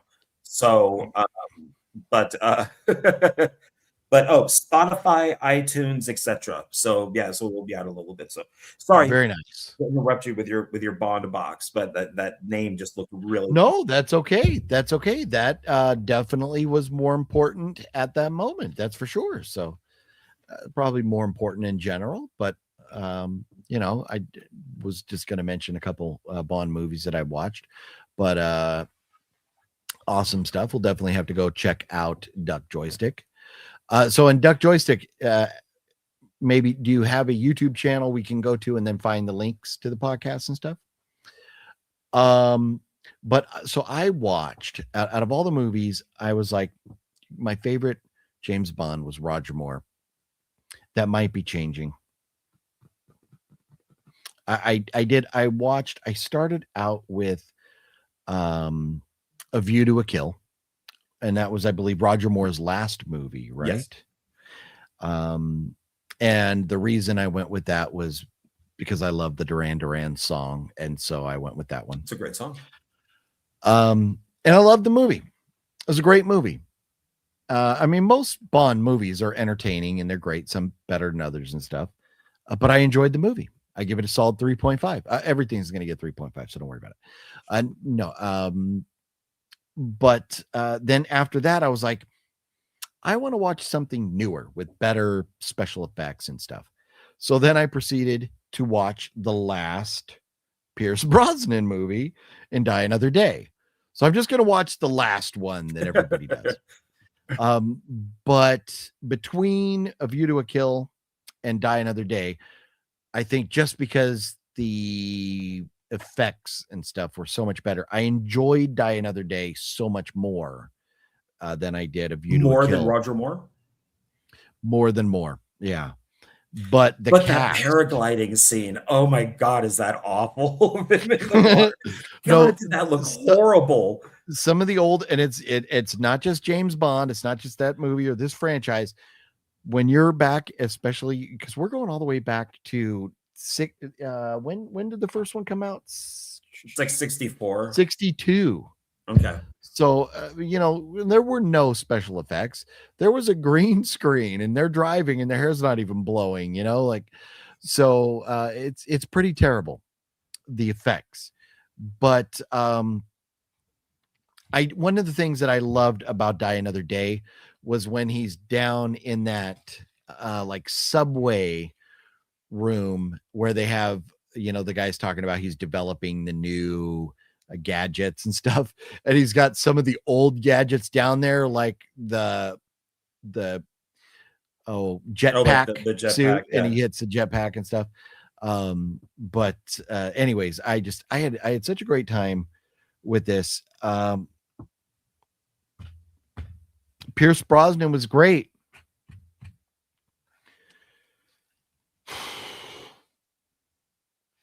I may be leaning toward Daniel Craig as my favorite Bond. Oh wow, okay, you jumped, okay. Because I have seen Casino Royale, and pretty sure I've seen Skyfall and Quantum of Solace at some points over the years. He's the closest to the book. Fuck your books. This fucking guy. Oh, the fucking book. It's fucking book. Oh, excuse me for reading. Yeah.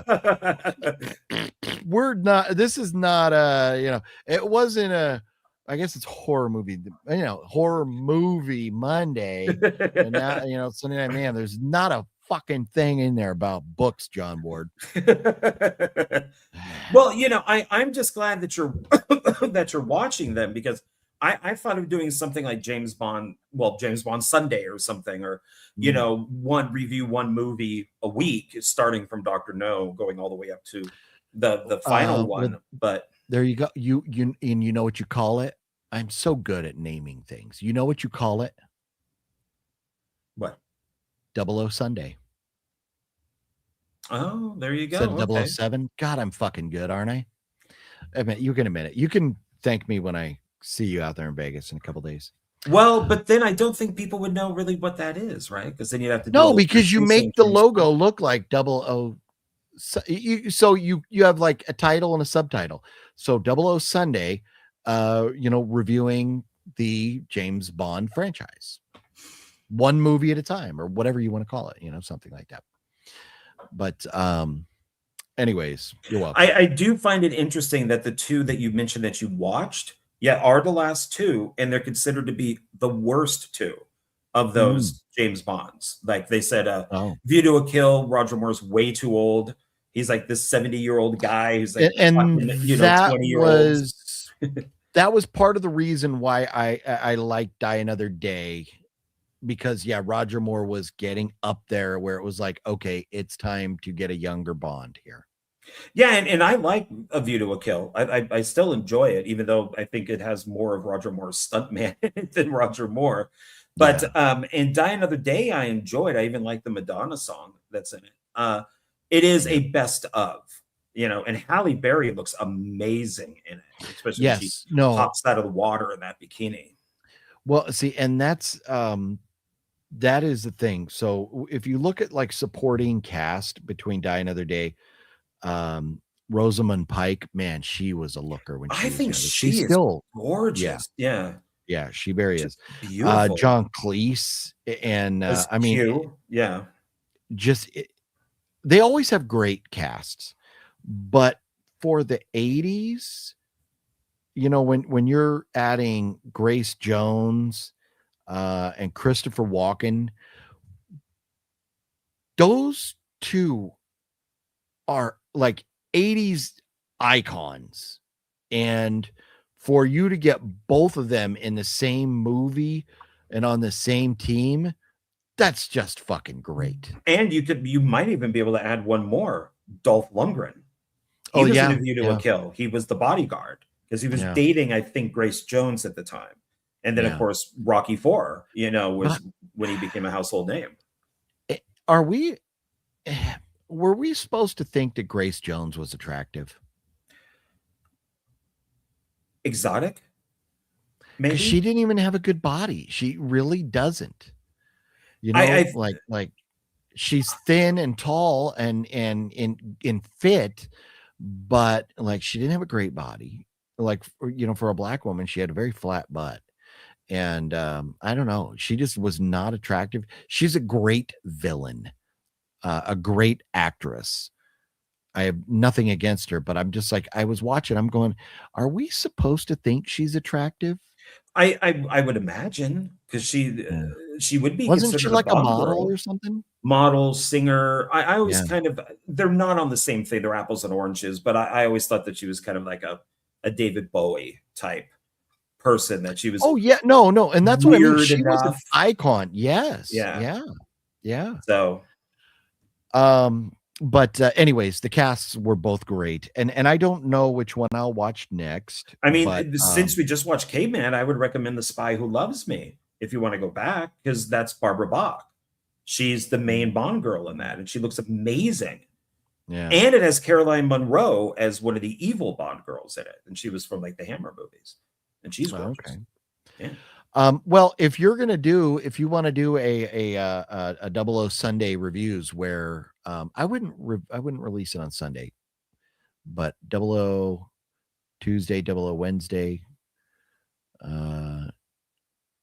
it doesn't really work unless it's Saturday or Sunday. Maybe release it Saturday, because if we're doing this video Sunday, you don't want to cock block your videos. 00 Saturday. But anyways, you can call it whatever you want. But if we were going to do something like that, if you wanted me to join you and review, let's start at the beginning and work our way through the entire franchise. Yeah, because there's also, and I'm not including the comedy version of Casino Royale. I can't sit through that again. That was so awful.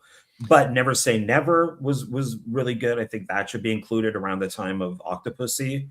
There, of course, is the original James Bond, the TV movie that they did, like the 1 hour episode of Climax. Had the very first Casino Royale, but I don't know if that needs to be included either. Okay. 1, 2, 3, 4, 5, 6, 7, 8, 9, 10, 22. Total of, this is 24 movies right here alone. So that's 24 weeks. Are we going to get through this year, John? Well, if we're going to watch the other things that are not involved. Because you have Spectre, right, on there? Yes. Yeah, okay, so you have all of them except for the brand new one. So, and I had to buy that separately because I have the same collection that you do. Yeah. And I like the last one. So I actually like that they killed off Bond. I think that was a good thing. I agree, House of G fam, and sorry for taking 6 minutes to get to your comment. It does not matter if you read a book and you have an expectation of what the character is like, you would like to see that. At the time with Connery, you could probably say that he was close. See, well, here's the thing. Like, let's just take The Shining, for example. You get Stephen King, who comes up with a great idea, and then he writes a shitty book. No, and then you get Kubrick, who takes the great idea and perfects it. No, he doesn't. No, he really doesn't. 90, Visually, like a lot of people. Visually, The Shining is absolutely beautiful. It's Kubrick has completely missed the mark from the book. But why does it need? But why does it need to match the book? Why does it have to? You at least have to have. Okay, Jaws, I think, is a better example. Everything in Jaws is totally different from the movie. You know, Brody does not. Who would read a fucking Jaws book? Like, it was a number one book about. It was a number one bestseller. It was huge. It was massive. It was a big book. That's why they made the movie. Yeah. Doesn't matter. Just because you don't like killer animal movies doesn't mean that everybody else. I like Jaws. So Jaws is a better movie than it is a book. Me and Jeff and your mom had a great time watching Jaws back in the day while you were in your bedroom in your playpen with that poopy diaper. Wow. How old are you then? Jeff says, I saw A View to a Kill in the theater when Bond was shown in bed with Grace Jones. Somebody yelled out, how in the hell do you pick that over Tanya Roberts? Well, if I remember correctly, he bedded them both. Did he not? Yeah, I think at the very end, right? He's with her. Yeah. But I guess maybe if that happened first. So, because my favorite Bond is Timothy Dalton. And so even though we only made 2, I think I like Timothy Dalton a lot. Okay. Yeah, I really enjoy, I mean, all of them as actors. It is such a great legacy of actors. You know, Sean Connery, Roger Moore, Daniel Craig, Pierce Brosnan, legends. The idea that now we're going to get a they, them, or whatever the fuck as the next Bond is sickening. But but that's why I'm glad they killed him. Don't forget George Lazenby, who was in On Her Majesty's Secret Service, which is I've never seen. It's one of the best Bond movies ever made. It is great. But yeah, I agree with you. That's why I'm glad they killed Bond, because he still was Bond, even though they were changing him. Like when AIDS was a big thing, he went from sleeping with multiple women to one. Once smoking became not fashionable anymore, he stopped smoking. So they did change him throughout time, but they did make a big deal about it. Okay. So I even think with Spectre, he was still Bond. And then with the last one that they did, they give the 007 number to a black woman who might be a lesbian. And she even says to Bond, oh, this must be driving you nuts that they gave me your number. So they acknowledge it. And that's better than just making another James Bond movie and it's a they, them. Yeah, and she gives back his number. She goes, I don't take it. You deserve it more than I do. Spoiler alert. Oh my God. That is the whole John Metro spoiler Ward. Doesn't like boobs. John Metro hates boobs. Spoiler alert, Ward. Halle Berry and Denise Richards were the worst Bond girls ever. Beautiful, but they just don't fit. I disagree with Halle Berry. I think Jinx was good. She was going to get her own spinoff, and I wish she did. Yeah, I liked Halle Berry. I would have to go back because it's been so long since I've seen most of these movies, and I would have to see them. Halle Berry to me was more like, I get it. She's in a Bond movie. She's a Bond girl. You know, he slept with her. I get it. But she's more like just another. I mean, I get it. She's a villain. She's a Bond girl, but I don't know. She's not just like the good-looking trophy piece. She's kind of got a lot going on. I don't know. She can defend herself. Denise Richards, I would agree, because and that's The World Is Not Enough. And the director hated her. He has been very vocal that the studio forced her upon him, so he didn't direct her. So he would direct everybody else and then skip her because he didn't want her in the movie. So that's why she's so bad. That's one of the reasons. Did that movie come out when she was with Charlie Sheen? Because I'm wondering, was this pre Charlie Sheen and Charlie Sheen's? I'm just going on a limb here to think that Charlie Sheen had a jar of cocaine as well. And I'm going out on a limb, but if she was, hanging out with Charlie Sheen and their jar of cocaine, then maybe she was a bit of a, problem to work with. I mean, it was 99. So 1999. No, that's when the movie came out, was 99. Yeah. And well, I think, ooh, man, it was around that time. I'm looking on Wiki to see if there's one of those things of like them mentioning her. When was Charlie Sheen and listen to my fucking English. When were Charlie Sheen and Denise Richards together? 2002 to 2006. So this is pre-cocaine jar for Denise Richards. Right. Okay. At least she never shit on his bed, That's true. I mean, she's not a great actress to begin with. I mean, especially if you see her in like Starship Troopers and stuff. She's just nice to look at, and she doesn't mind getting naked. So like Wild Things. So that's okay. But it's and the whole time you're waiting for Nev to come around, waiting for Nev and Nev hoping. And then she did it later, and it was very disappointing. Yeah, man. Nev. It was like Terry Hatcher disappointing. Like when she was on Seinfeld, and the entire episodes were about how great her breasts are. And then we knew from like The Big Picture and Superman and all this stuff that she was gorgeous with these great boobs. And then we finally see them in Heaven's Prisoners, and it's like, okay, not great. Okay, yeah. What are you gonna do? Disappointing. What are you gonna do? Bond girls need a certain elegance. No, they do. And Halle Berry, especially with the short hair, is more of like kind of a tomboy look than the elegance. So I get that, what you're saying there, Jeff. I get that. Jeff is sticking to his guns. Barry was trash. Yeah, I thought her coming up. I love him staring at her through the binoculars as she comes back up on the beach. That was pretty funny. He's like, I'm not going to even try to hide this at all. Rachel's trying to put me in the crazy house. Robert, what did you do? Why is she trying to put you in the crazy house? Did she tell you there's another movie she hasn't seen, or what's going on? Antona says, which Bond movie had a woman named Pussy? Well, it's Pussy Galore. Pussy Galore. Yeah, from Goldfinger.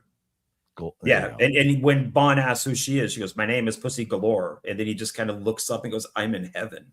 Yeah. Oh, very funny. You're not getting that anymore. Yeah. No. So I've been watching those, and I told Cody that I was going to do a review for my submission. He asked me to do a review, and I've been so busy, I haven't got around to it. But I'm going to put up a video, deep diving into my submission. I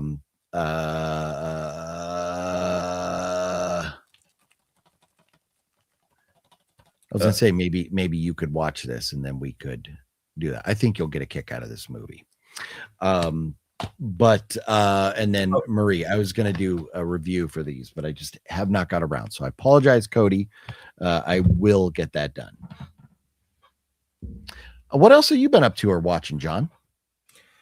Jonathan and I are reviewing some stuff. So we're doing all the Purge movies. So we reviewed The Purge, and now on Tuesday we are reviewing The Purge Anarchy, which I already watched, and then Tuesday we're going to be reviewing Chupacabra Terror, which is a chupacabra on a cruise liner. God. Yeah, so I'm going to be watching that either tonight or tomorrow for Tuesday. So I've been watching those. What else did I watch? I started to watch, because I was going to do reviews after midnight, for Terror in Beverly Hills, which is with Frank Stallone. The sound is so bad that I had to turn it off. I think it's. Have you seen The Taking of Beverly Hills? No, and I want. Ken Wall is one of my favorites. It's got Leaving from Fear. So great. And but I went to go buy it. It's $50. It's out of print. Oh. Like you could buy the VHS copy for like $5, but if you want the DVD, it's like $50. Yeah. If you want, I bought it on like $100. I bought it on like Vinegar Syndrome sale or something. Oh, it's through them too? Okay, maybe I need to look at that, because I need to own that. Ken Wall is one of my favorite guys, and he was in like The Soldier. He's been in a ton of stuff that I'm a huge fan of, and it bums me out that this is like one of his movies that I've never seen. He was a thing for about 10 minutes. He was like a big actor, and The Soldier is one of his best films. It's by James Glickenhaus, who did the Executioner with Robert Ginty. But it's I really want to see it. And and this is the same idea, I think, is that they hold somebody hostage and they want money, but it's Terror in Beverly Hills. And it's just like, it's got the square box. It's not widescreen or anything. It doesn't take up the full screen. And so it's like, okay, my missing picture here. And then the sound is awful. The picture is awful. It's done from like First Diamond Entertainment. So it looks like one of those ones that back in the day you'd buy in like a garage or a 7-Eleven or something. But that was disappointing. So I had to turn that off. And then I think when we're done here, I'll probably watch Chupacabra Terror. I know there's a couple of other things I think I've watched, but one of the ones I do want to watch is, and I've been meaning to watch it, is Mercury Rising, the Bruce Willis movie with Alec Baldwin in it, where he's like protecting the autistic kid. Oh, okay. Yeah, that I want to rewatch.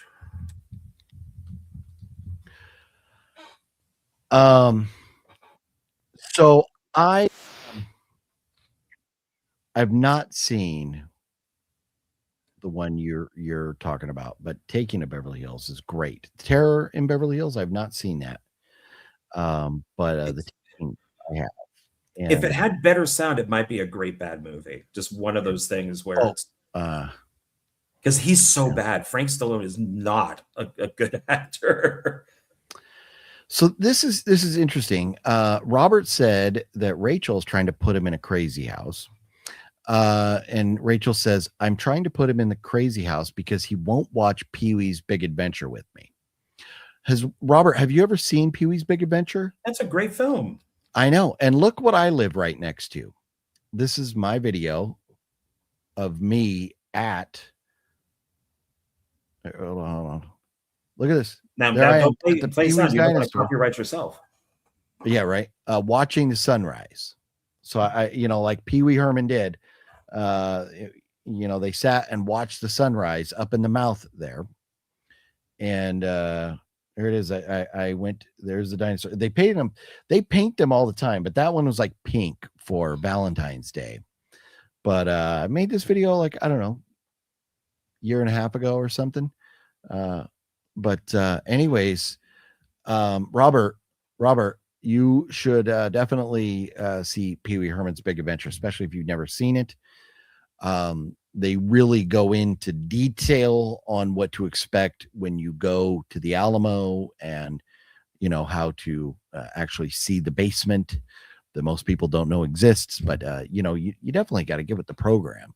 That is, I mean, I think it has a Criterion even, right? Pee-wee's Big Adventure.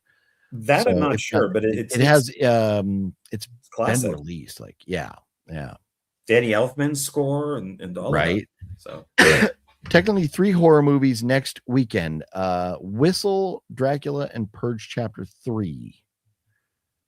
Not Purge Chapter 3. You're talking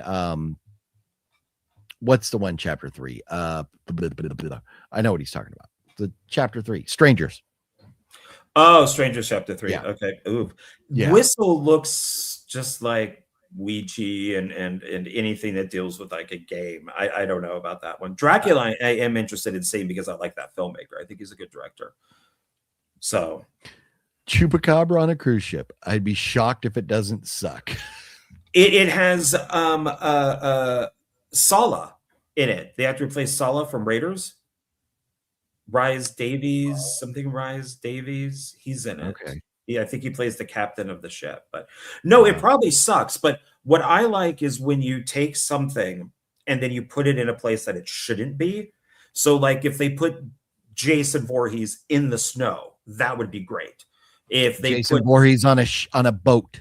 No, that would be awful. Jason Voorhees in New York for just a moment. That would be awful. Which is really Montreal. It would be awful, and it was awful. Great. Chucky in space, that would be good. So I like the idea of a Chupacabra on a cruise ship. So I will probably enjoy it, even though it's bad. All right.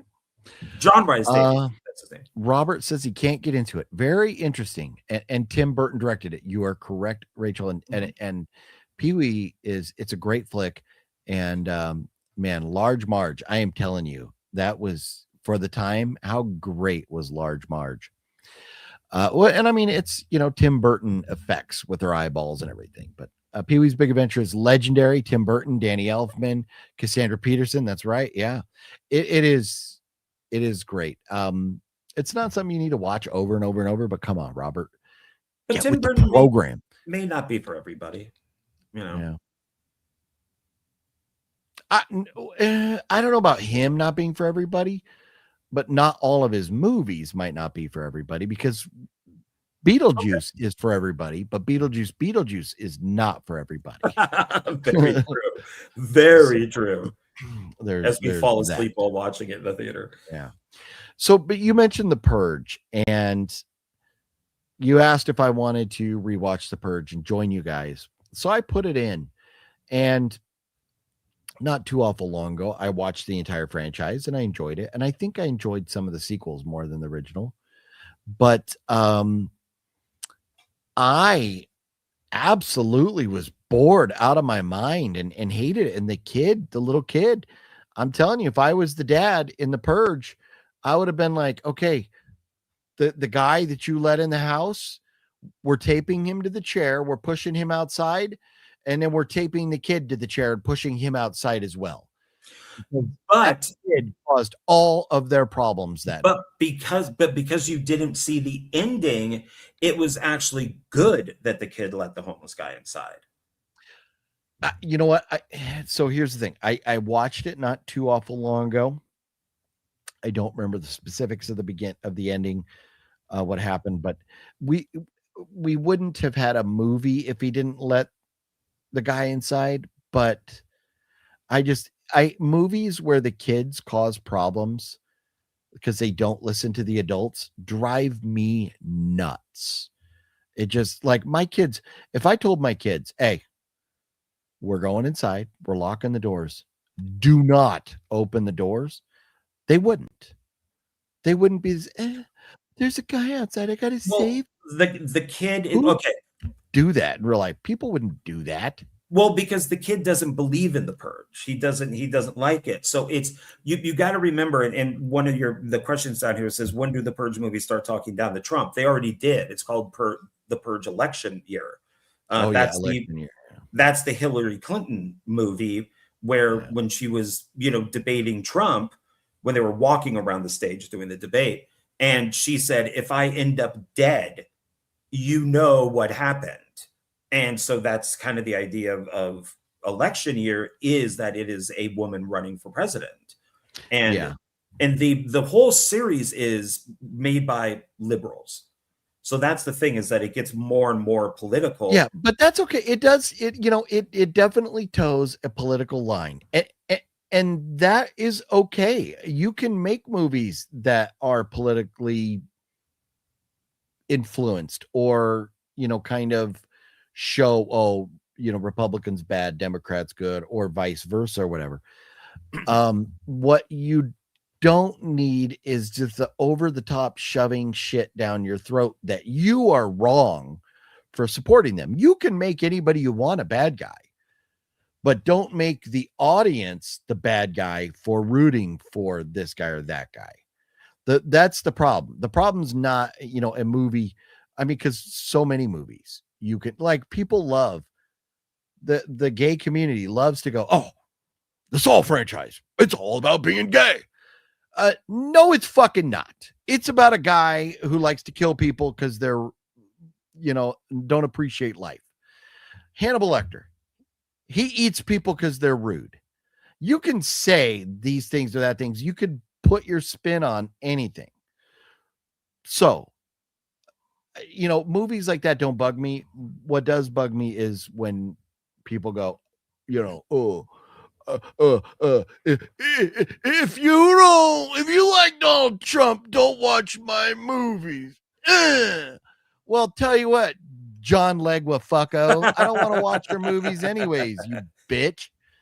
Aside from the fact you get put in a couple movies like John Wick, but you just go fuck your mother. We don't. But he's an idiot to begin with. I mean, he's the guy who went out and cried when they did Super Mario Brothers, the animated movie, and he was screaming that he wasn't in it and that he knows what makes a hit and he should be in it because he was in Super Mario Brothers, the movie, which then I like to remind him, dude, you're Mexican.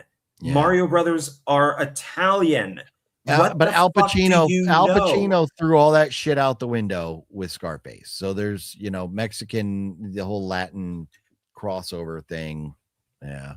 But no, I mean, you could, but don't sit there and say, hey, I was, okay, fine. Maybe give him a little voice cameo or something in the movie. That's fine because he was in the film. Fuck him. Who cares? Like, if they're going to let Kane Hodder go after they told Kane Hodder he was going to be in the next Friday the 13th, and then they changed their mind, then they can definitely let John Legua fucko go. Oh, sure. I've never been a fan of his at all, but it's like, it's, even Bob Hoskins in that original movie is British. He's not Italian either. So shut up, dumbass. But it's interesting now because when I had originally watched all these films, I was Democrat, but to the right. And I've never been liberal. Now being on the other side, being conservative, it's interesting to watch these because even with the first Purge, that the neighbors hate, Ethan Hawke and his family because they made so much money off those security systems that they could add to their house. I'm like, what is wrong with that? That's called capitalism. He works for the company that sells the security systems. He sold the most, so he got the bonus. He could build on an addition to his house. And thanks to him, you're safe during the Purge. So it's like, I don't get the problem. Yeah, the idea that he was a bad guy for selling these things, like, piss off. Yeah, that I don't get. I know that they do get, like, the first Purge is that they tried in like an urban area, so more of a black area to test it out. And then the Purge the Forever Purge is more Hispanic. So I did see a video calling it racist. I'm going to watch that actually when we get to that film. But it's interesting because now I kind of see things from a different perspective. And where it's and I mentioned this on Jonathan's video, when the movie Rollerball came out, the one with James Caan, the movie is an anti-sports, like violent sports movie. It was supposed to make you not want to watch football. You didn't want to watch violent sports. Instead, it did the exact opposite. People actually signed things because people are fucking retarded. But they wanted it to be a real sport. So the film did the opposite. The Purge is the same idea. But see, that's where, like, I watch a movie. I never, ever watch a movie going like, oh, this is supposed to be, you know, a political this, or this is supposed to have a message or whatever. Just fucking entertain me. You know, like I watch movies, horror movies. People get killed all the time. It doesn't mean like I'm learning a good way to kill people. So people, you know, I don't, you know, I don't really care for the whole argument of, oh, well, this was supposed to do that, or this was supposed to do, you know, this or that or whatever, you know. And I know you like to deep dive into that kind of stuff. And, yeah, I do. You know, hear what people have to say.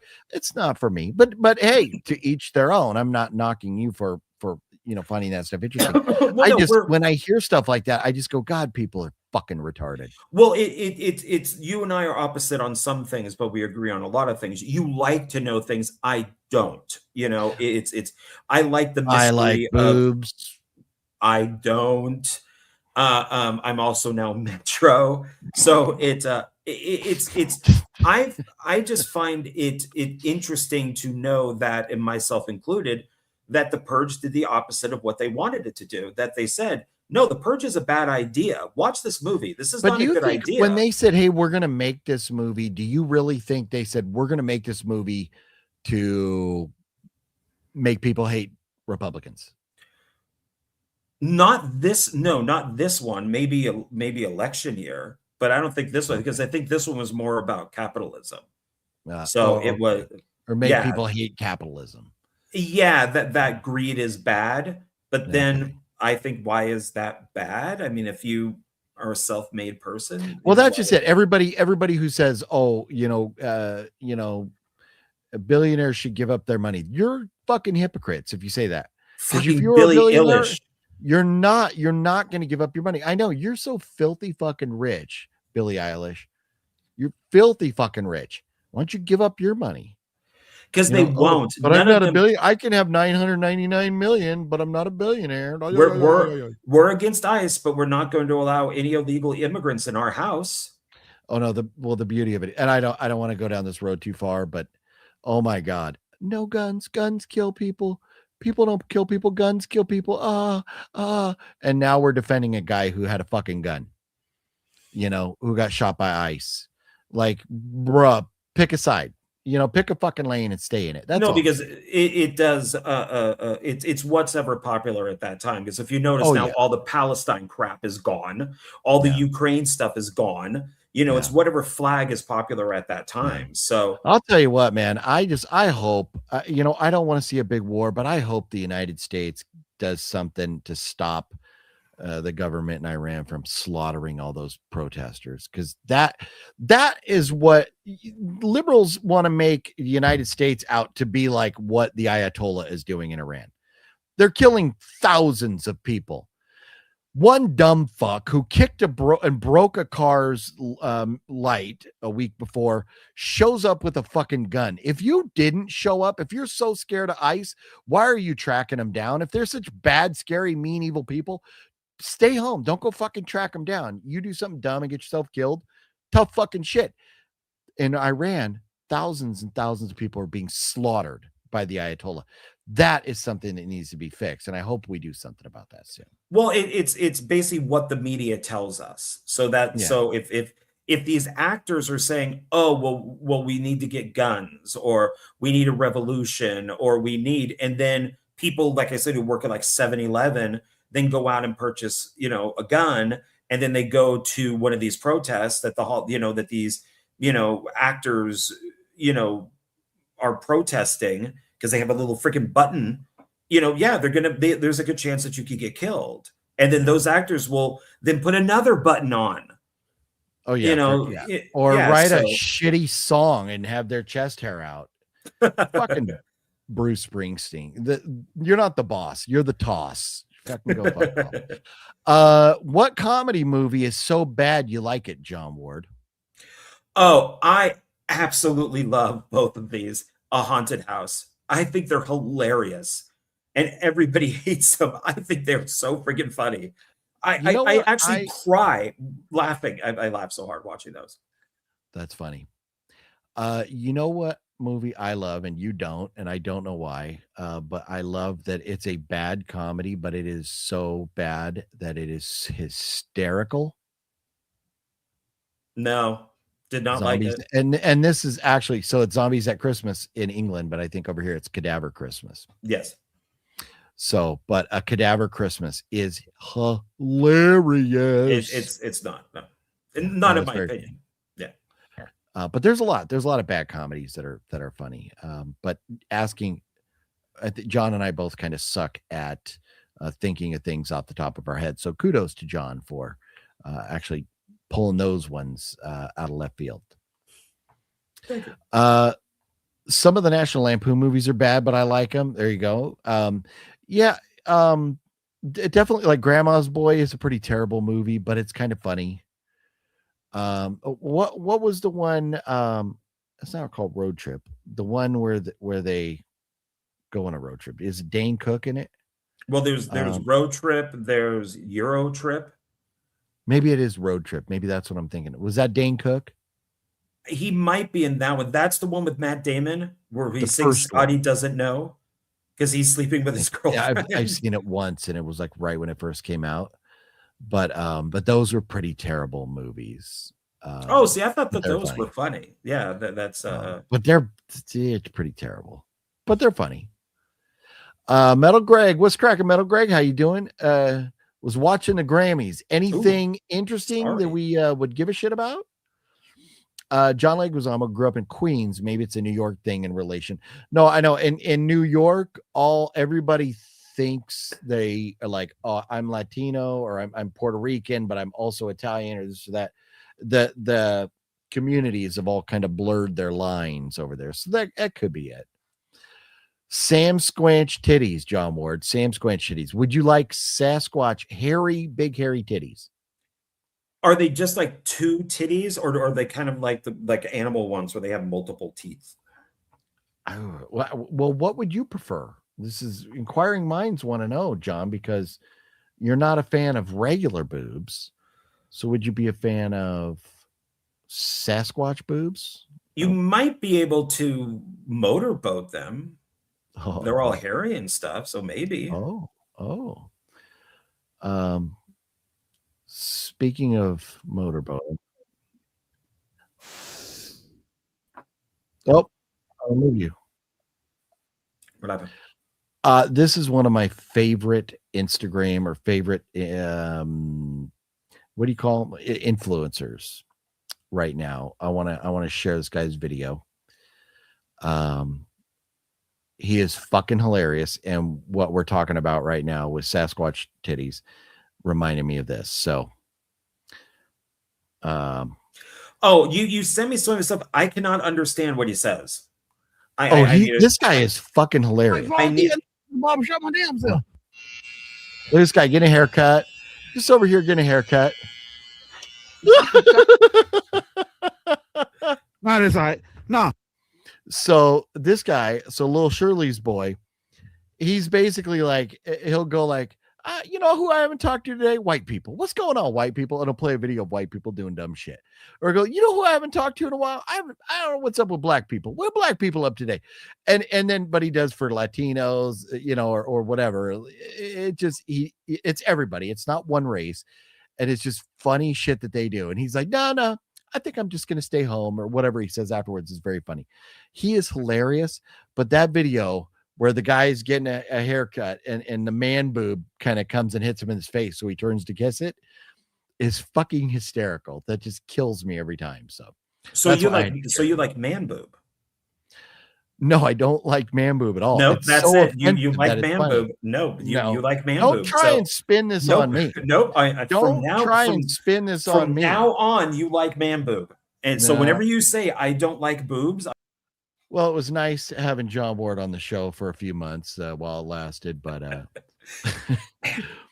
Purge 5 is awful. It talks down on the right so much.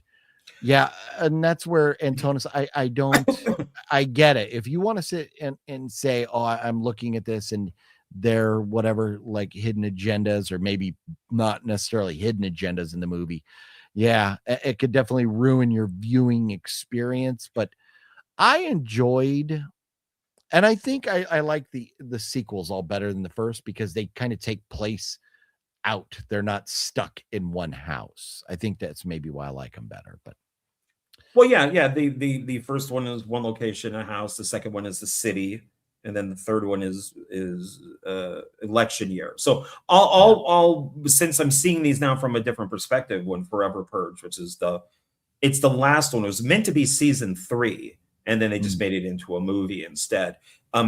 As I know right now, it's my favorite one, but I'll have to see, what happens when I rewatch it, because we got to watch the TV shows for the 2 seasons first. Okay.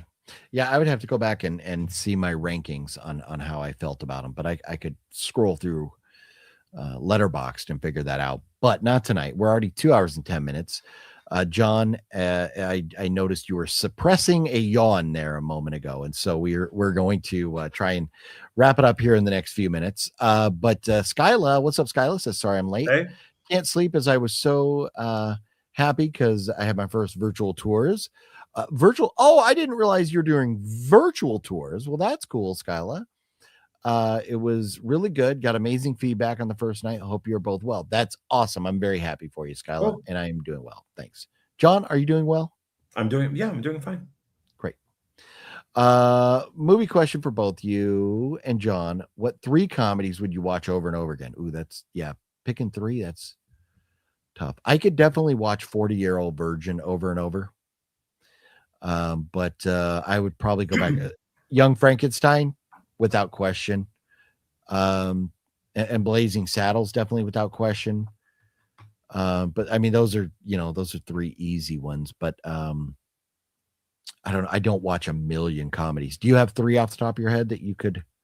Well, we're talking National Lampoon, so I could always watch Animal House. Animal House is a good call. Thing. Oh, fucking Animal House all day long. Yes. Yeah. Blazing Saddles would be a good one because it's got so much great dialogue and it's really funny. Let's see if I could quickly come up with a third. Toga. Son, going through life fat and no, what is it? Son, fat and stupid is no way to go through life. Yeah. Where he pukes on Dean Warmer's desk is the fucking best, man. Yeah. Did you know that puked in there? No, you puked on Dean Warner. When Fluffy and Wet Movie 1 and I went to Oregon, we went to Oregon State to the college where they filmed Animal House. It was pretty epic. Think of a third. You ran all the way home. I ran so far away. I couldn't get away. 3 boob lady from Total Recall. Mr. John. Yeah, that would be John's worst nightmare. 3 boobs. Google says Dane Cook is in a movie called American Exit. I've never heard of that either. Chad Smith / Duff, Andrew Watt, and Post Malone did a cool tribute to Ozzy by performing Warpig. All of them together? What? I'll have to look that up. We are not playing music here, Metal Greg, because we got slapped on the wrist very hardly. Yes. A very firm slap from YouTube. But I would love to hear that. I'll have to check that out. Sometimes I feel like I'm in bed with a hairy Sasquatch when I'm pleasuring John's mom. Oh, Christ. That's where John gets it from. John, hold up your arms. This is where that's John's mom. That's John's Italian mom. Are both your parents Italian, or was it just your one side or the other? Or my dad's side, it was from Sicily. So his family came over on the boat. They actually had WAP stamped on their hands. Okay. So your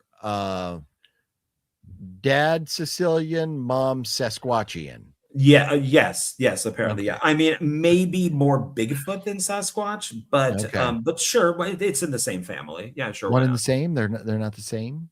I think it just depends on where they're at in the country or the Okay. world. So Well, yeah, Canadians call them Sam Squanch. So Sam they cross the line and they cross that whatever parallel and then head on up there to Canada and there you Okay, add an extra wanch to them.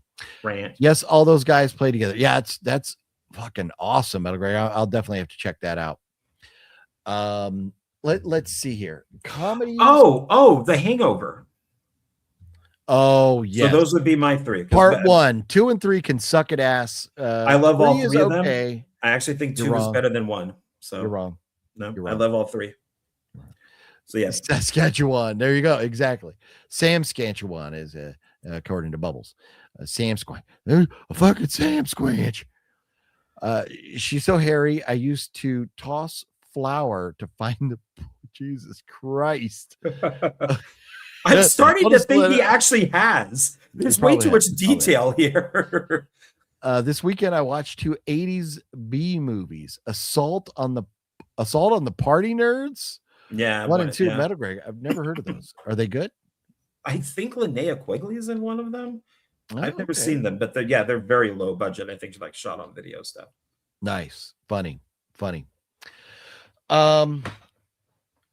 Did you have pickups this week? I only got the one, and it's a movie Okay, you good. hated. So Well, hold on a minute. Don't fucking hold on, John.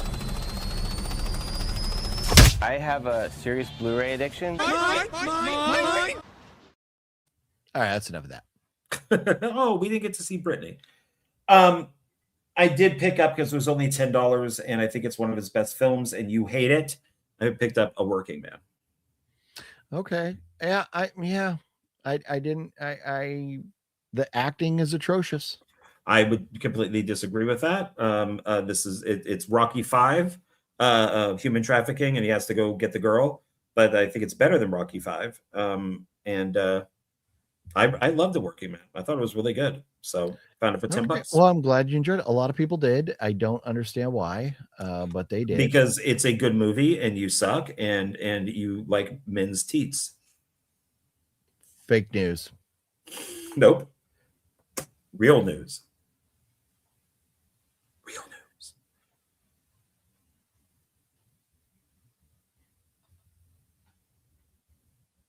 Mm-hmm. I wish I could make this bigger. I can't. Got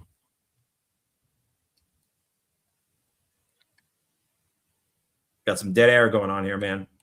We do. What's going on? You wanted to see Brittany. Here's Brittany, bitch. Is this drugs? Do you think that's got to be? She's got to be. Well, she's nuts. And it can't be. That can't be coke. That's got to be like meth, right? I think she's just really messed up in the head. I mean, I like her, but I mean, like she was so normal, like when she was on American Idol, but then she got her money, and I think she spent it on meth. Oh, wow. She looks amazing in the Eddie Womanizer video. She's absolutely gorgeous in that. Yeah. Anyways, there's Brittany for you. Wrong Brittany, but there was Brittany. A Brittany, not the Brittany. Yeah. Well, I guess that would be the Brittany because she'd be bigger and she's still around. So, did you have any pickups? Did you get anything? I don't think so. No, nothing. No. I mean, we will have pickups, just not really anything this time. I just want to remind everybody the Patriots are going to win the Super Bowl 1 week from today. And I'm going to go to Vegas. I will be seeing John Ward in a couple days. That's me. And Thursday, we're going to try and do a live stream Thursday watching Unsane together. Is Unsane on Tubi? Oh, I'm not sure. I mean, I have it on Blu-ray. But if for the audience to view along with us, if we're going to suffer. Oh, good point. I'm going to look right now. Unsane. It shows Amazon. You're going to have to pay to rent it.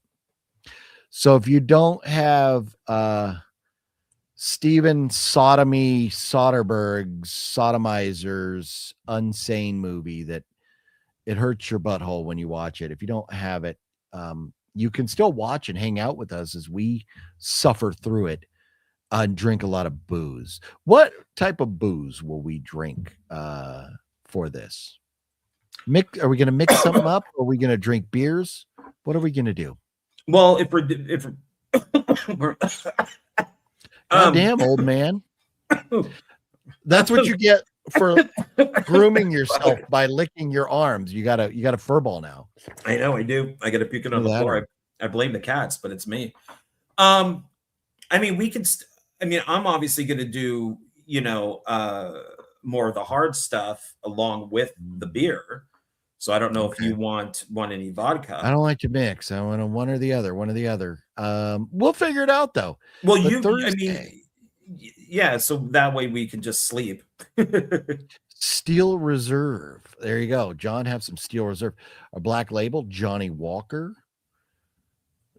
Jeff pre-ordered Debbie Does Dallas on Blu-ray today. Vinegar Syndrome is releasing Mesaline label. So, Jeff, is this a video that you got to watch with John's mom, like side by side? A little, you can. She does like the 80s movies. Yeah, the 80s porn. So yeah, she is a fan of that. Brittany Griner. No, we don't need to see Brittany Griner. You have to show the Brittany dance with knives. No,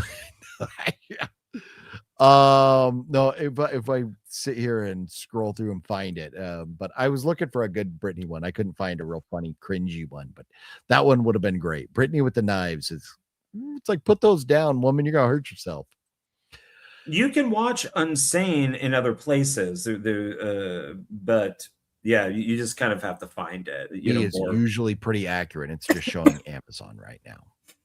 So, Captain and Coke. Captain Morgan and Coke is good. Captain Morgan. I do love me some spice rum. Captain Morgan is a good one. Metal Greg, you may. Captain Morgan has a fucking apple whiskey, I think, or an apple rum or something. Maybe we'll have to find that. I saw Captain Morgan apple. Might have to go find that.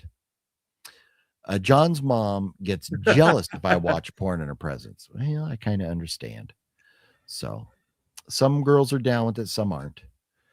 Her hairy body gives her an inferiority complex. Yeah. I mean, what are you going to do? She was born with it. Yeah. I wonder if Tubi. So according to according to IMDb, Unsane is not on Tubi.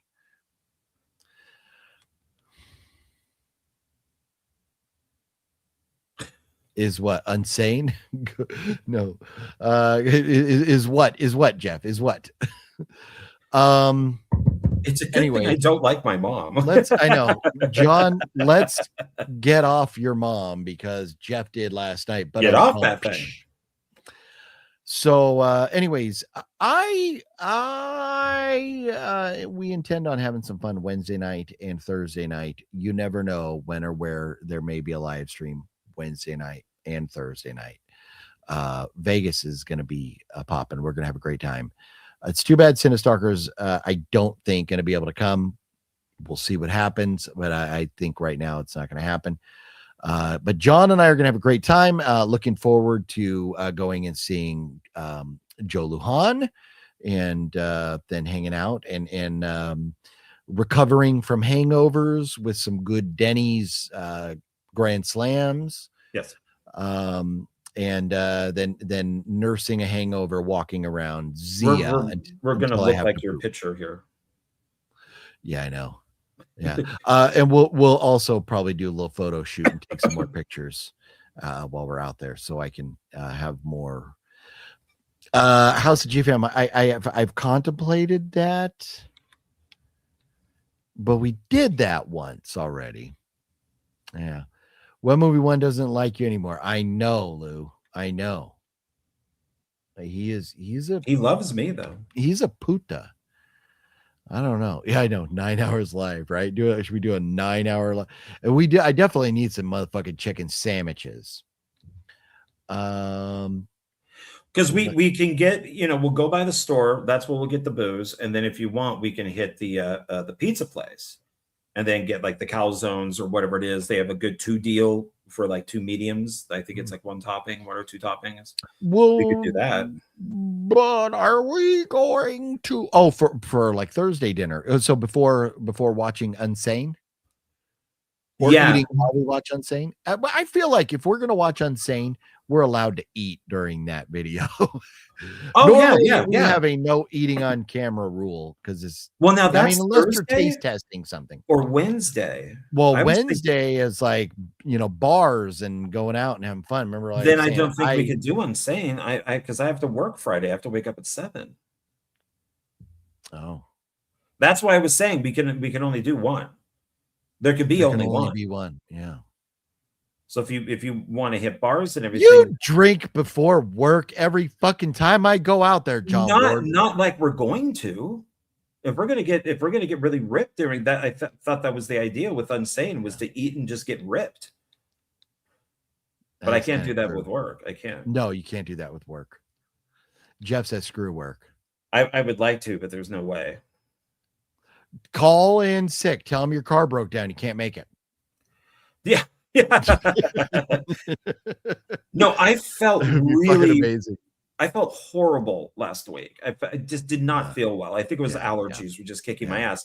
So I did call and say, look, is there anybody available? Like if there's 2 people at one of the properties, can they come over and cover for me?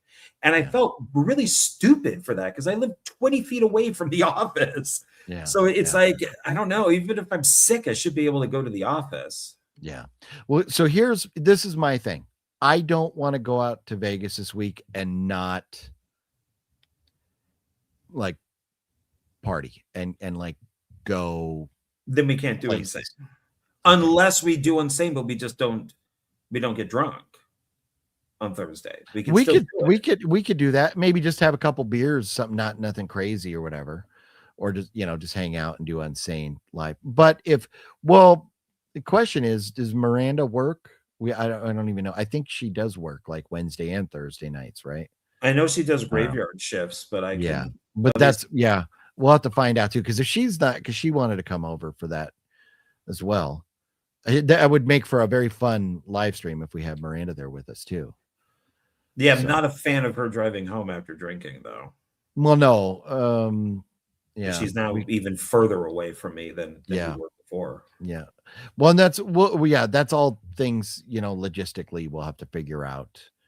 I mean, if, Paul comes with her, or if Paul drops her off, if he has to like work or anything, and then first of all, we got to know if she's available to come hang out. Yeah. We'll figure it out. You can work hungover, John. Pop an Advil and some caffeine. Not with how I would want to get drunk. No, John, there is this little thing that a lot of folks down in Colombia work very hard on, and it's Eric Clapton wrote a song about it. Lola? Yes, exactly. Fucking a dude will definitely help you get through the workday with a hangover. There you go. Slip John a few Cosbys. I don't need to slip John a few Cosbys. If I wanted to take advantage of John, he would let me, I'm sure. My whole thing is that I don't. So, like, if we're doing an Uber to these different places, that's fine because I don't have to drive. Oh, I had no intention of doing an Uber. I figured going here, having a beer, going there, whatever. I have a list of places I've been dying to go check out. Okay. So, and that's why I just thought we would, we could go have dinner with Joe and then go out and do some gallivanting or whatever. Yeah, I have no idea getting completely sloshed if I'm at home and then I could just crawl into bed. I'm fine with that. But that's why when I go to Miranda's place, I don't really get drunk or anything because I have to drive home. So get trash and have OGP punch you in the face many times. Tell work you got bugged. The booze will numb your face. It might get rid of that thing on my face too. or it will definitely camouflage it in. It will blend in there. I'm so ugly right now with it. Jesus fucking Christ! Look at that. Yeah, no, cocaine was definitely. I was just trying to avoid saying a jar of cocaine. But the way you said that, the way you said that, I'm so ugly right now. I'm so ugly. Right now. Jesus Christ! I read an article. Well, you watched Zoolander, right? I've seen parts of Zoolander. I've never seen all of Zoolander. It's Owen Wilson is one of the models, and I think it's the sequel where he talks about being so ugly, and it's literally like a little cut on his face, but because he's a vain supermodel, he like puts bandages all over himself and calls himself the Phantom of the Opera, but it's just this itty bitty little cut. That's how I feel. That's funny. Where? I lost a folder. Did I accidentally delete a folder? Oh, I moved it. I accidentally moved a folder. Oops. Before we go, I want to piss John off. Oh God, here we go. I read an article that made me go, I wonder if John knows this. And I'm shocked and fuck you. Where'd it go? Maybe it was on a different website. Let me pull this up here. And forgive me. John, say something funny. I like boobs. That's fucking hilarious.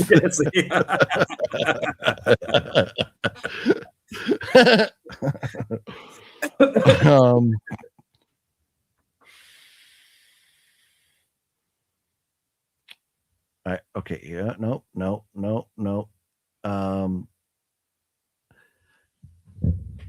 Uwe Boll, Dustin Ferguson, Nick Principe, and Lisa Wilcox team up for Seed Legacy.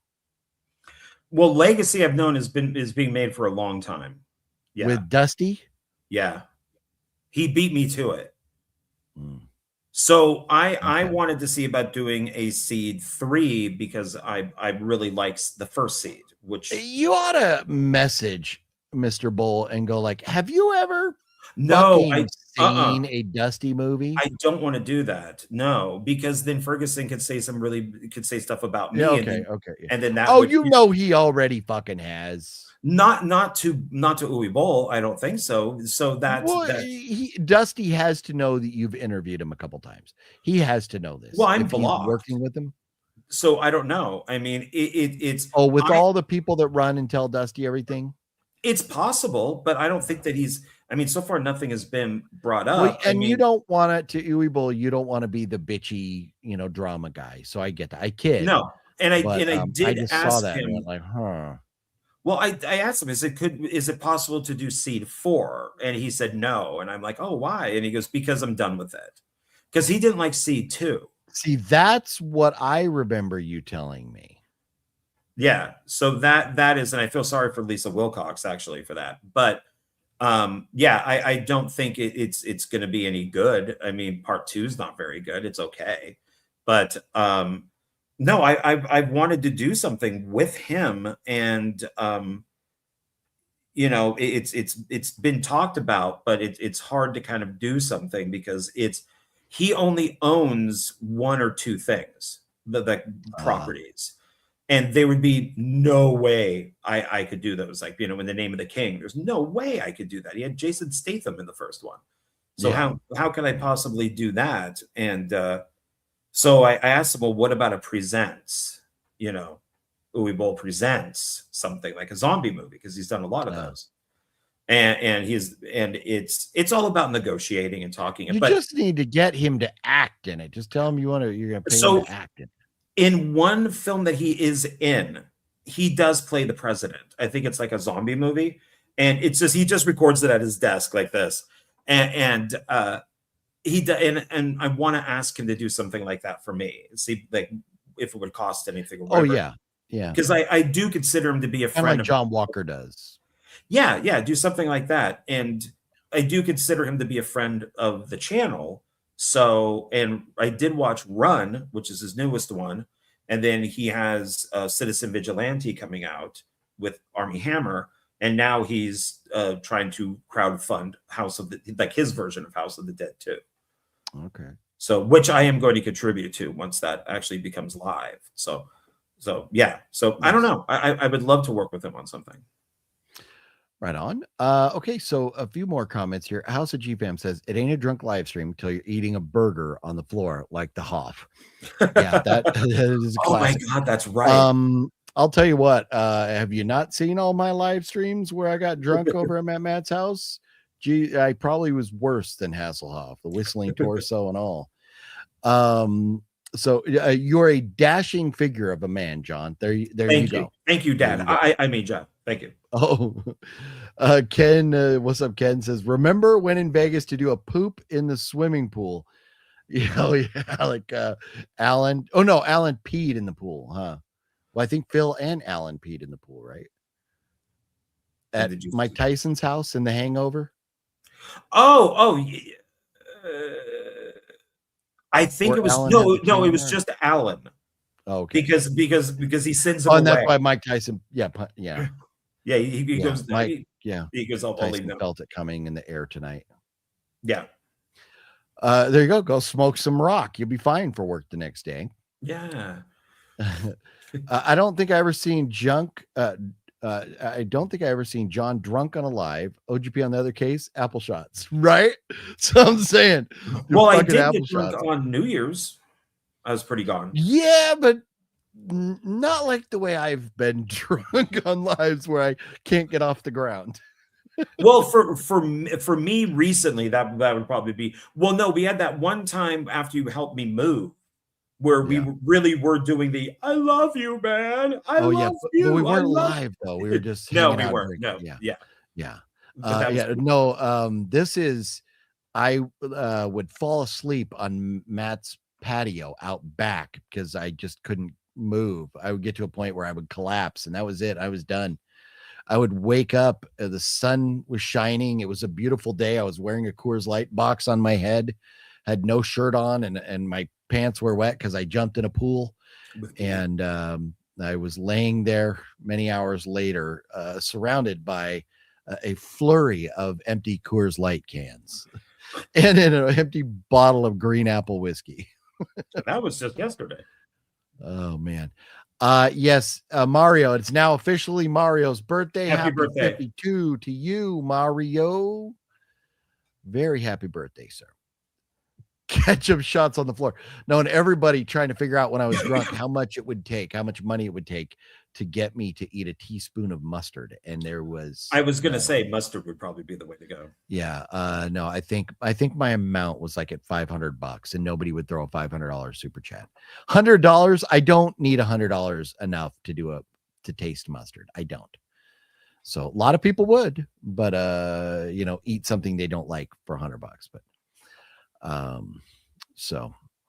let's see. Juno, what's up? Hey, OGP. Unfortunately, one of my good friends from YouTube that I collaborate streaming for 3 years on Watch Party, Sean Cinephile Sanity, passed away a couple days ago, and my condolences to his family. Oh, that's wow, that is a bummer, Juno. That is terrible. You know what? So many YouTubers lately have been passing away, and man, it's part of life. But when you die so young like that, like not cool. Their life was robbed from them way too early of an age. So my condolences to his family and you as well. Yes, that is terrible. Too. Yeah. Army Hammer, the real serial killer cannibal. I hope that I would like to interview him for that. We need to do a live stream once where we challenge the viewers to say something that will upset John. Or get John to react. I said Army Hammer, the serial killer cannibal, and John said, oh. Well, I do that because it doesn't bother me. It's that his family is horrible. I mean, if you've ever seen the documentary, I mean, he is the heir to Arm and Hammer. So that's the, and that's why he has so much money. But his family, like his grandfather, is horrible. I mean, absolutely horrible. And so I watched it because on the last interview that I did with Uwe Boll is I wanted to talk to him about Armie Hammer because he's in a citizen vigilante. And I asked him, like, did you watch the documentary? Does any of that bother you? And he said, no, not at all. So that's cool. Yeah.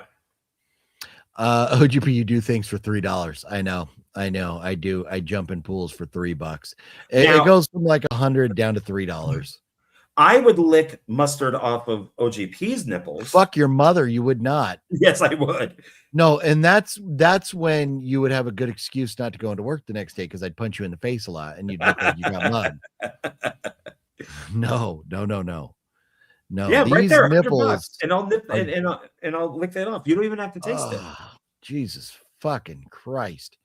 I'm gonna have nightmares tonight. Thank you, Metal God. The huge Exorcismo Blu-ray box set is down to $131 on Amazon.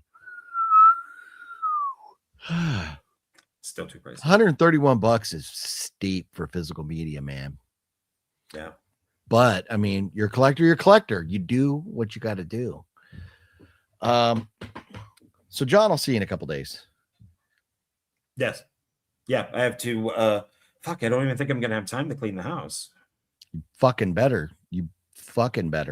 When? I have to watch a movie tonight. I have to watch a movie tomorrow. Then I'm recording a video, and then you'll be so you get off work at like 6, spend 30 minutes dealing with and loving the cat. Clean the house for you to begin with. Okay. And then you watch an hour and a half movie. So now it's like 8, maybe 8:30. That's not how things work. Let's add in dinner. So it's 9 o'clock.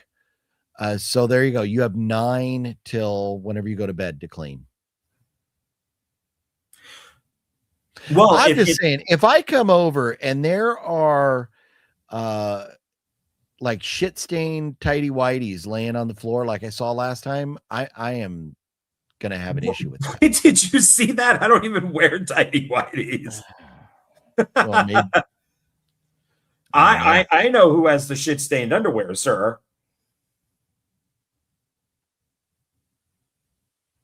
Don't make me take my underwear off right now and show you. Believe me, I am the one who is very germophobic and man, if I had any type of duty in my pooper, I immediately shit and shower. I don't shit without showering. And if I have to, it makes me very sad and ruins my day. You've never seen shit-filled whitey tighties here. Never. I'm a very clean person, and you know that. I don't even You're just mad that I outed you. Yeah, thank you. Did miss the whipped cream on John's nipples, or is that James? Go fuck your mother. I mean, John could put whipped cream on his nipples if he wants, but I'm not. There's no part of me that is How about $500? Coming in contact with John's nipples. My nipples then? Just rent the 4 queens. There you go. That's what I'll do. I'll just go. $500. Would you lick the whipped cream off my nipples? No. $300. Would you let me lick them off yours? Fuck no. Hell. I mean, we're probably around like 20 grand for this to fucking happen, because this is going to scar me for life. I need something that can really, that I will remember. I need to be able to, I need money that I can do something with that I'll remember. So what if it was, I've spent more than $300 in one night drinking. That way you don't even have to look at it being done. Jesus fuck.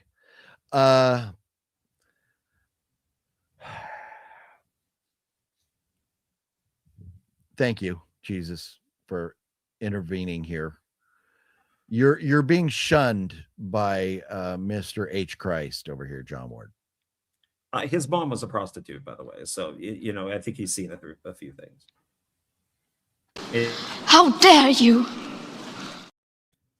His dad was a deadbeat dad, so he's seen some things. How dare you? He is. He knocked her up and then left. Came back when he was 33. That's a deadbeat dad. Probably didn't pay for anything. Ew. Brother. Ew. Ew. Ooh. Ooh. Ooh. Ooh. Ooh. Ooh. We're having a off. Oh fuck. I probably gotta take my ball and go home. John really likes man titty. See, and he's gonna try and say I like man titty. John is out at himself wanting to lick my nipples. Jesus fuck. John loves hairy nipples. God damn it. No, it says OGP loves hairy nipples. Oh no. Oh, see, I'm traumatized now. I'm not even reading right. John, 200 for licking mustard off wet one's nips. John would do that for free. You'd probably have to pay Wet Movie 1. Oh, that's not fair. No, I think they would both do that for free. I think they would probably enjoy that quite a bit. Maybe. Yeah. Sure. Yeah. Yeah, possibly. Or licking it off his badonkadonk. Oh. Thank you, OGP and John. Knew Sean for 3 years, getting to know him personally. Met great friends along the way. He's a big fan of horror sci-fi movies. His all-time favorite is Blade Runner. And Juno, that is a great choice for an all-time favorite. Yeah. So sorry that happened and that it affected you. Yes. So hopefully, definitely. Yeah. Hopefully you'll carry on doing YouTube, keeping his legacy going there. It's a bummer. It's a bummer. John's schedule's full of holes. No, that's my underwear. See? Holes and stains. I only wear my underwear 3 days in a row. Fluffy likes to watch John and Wet Movie 1 have a little bow chicka bow wow. Bow wow wow. OG pepperonis. Okay, enough nipple talk. I think this has been a fun stream tonight. I had a good time. John, did you have a good time? Yes, I did. I did too. Good. Glad you enjoyed it. Thanks again, Larry, the Batman fan, for throwing that $10 super chat out. You absolutely rock. And thank you to all the legends for the constant support and everything. We appreciate you all. I'll see you in a couple nights from Las Vegas, Nevada. And we'll have some fun out there. I'm going to drag John's ass out and make him have some fun. As long as we can sleep in. I think that's the plan, right? Sleep in, wake up, Denny's, and Zia. Yeah. That works for me. I think so. Yeah, I think that's going to be the plan. I think that's got to be the plan. Yeah. Yeah. I've been fiending for Denny's. I haven't had Denny's since last time I was out there. I only had it on Christmas. Okay. I think was the last time when I went and or was it New Year's? It was one of the two where it was just packed and I thought it would be empty because it was a holiday. I came back the next day and it was like empty. It's the exact opposite. Christmas Eve. You tried on Christmas Eve. Oh, that's right. Yeah. And then I came back Christmas, I think, and it was empty. Yeah. Wicked Network, there's definitely a live next Sunday at 7. We will definitely be here. And the Super Bowl should be wrapping up right then. So hopefully I'm very happy. If not, I'll be very sad and drinking myself under the table. So either way, I'll probably be drinking. We'll probably be drinking next week. Yeah. There's going to be a lot of booze in my life in the near future, and that is a good thing. John, it's been fun. I'm literally going to take my ball. Patriots ball that Fluffy gave me a long time ago, and I'm gonna go home. Okay. See you guys later. Bye, everybody. Thanks. Appreciate it. Be good. Peace and love. Peace.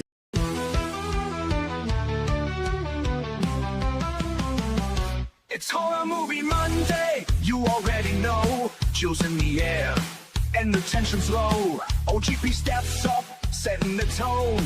Always in charge, yeah, sitting on the throne. Sean Ward steps in with a confident stare. Nipples getting hard from the icy glare. Bowser's in the back, creeping through the dark. lurking in the silence like a phantom arc. It's Horror Movie Monday, lights down low, screams on the screen, let the madness flow. We laugh, we jump, we scream, we play. Every week it's thrilling in a twisted way. What's your favorite scary movie? Fuck you!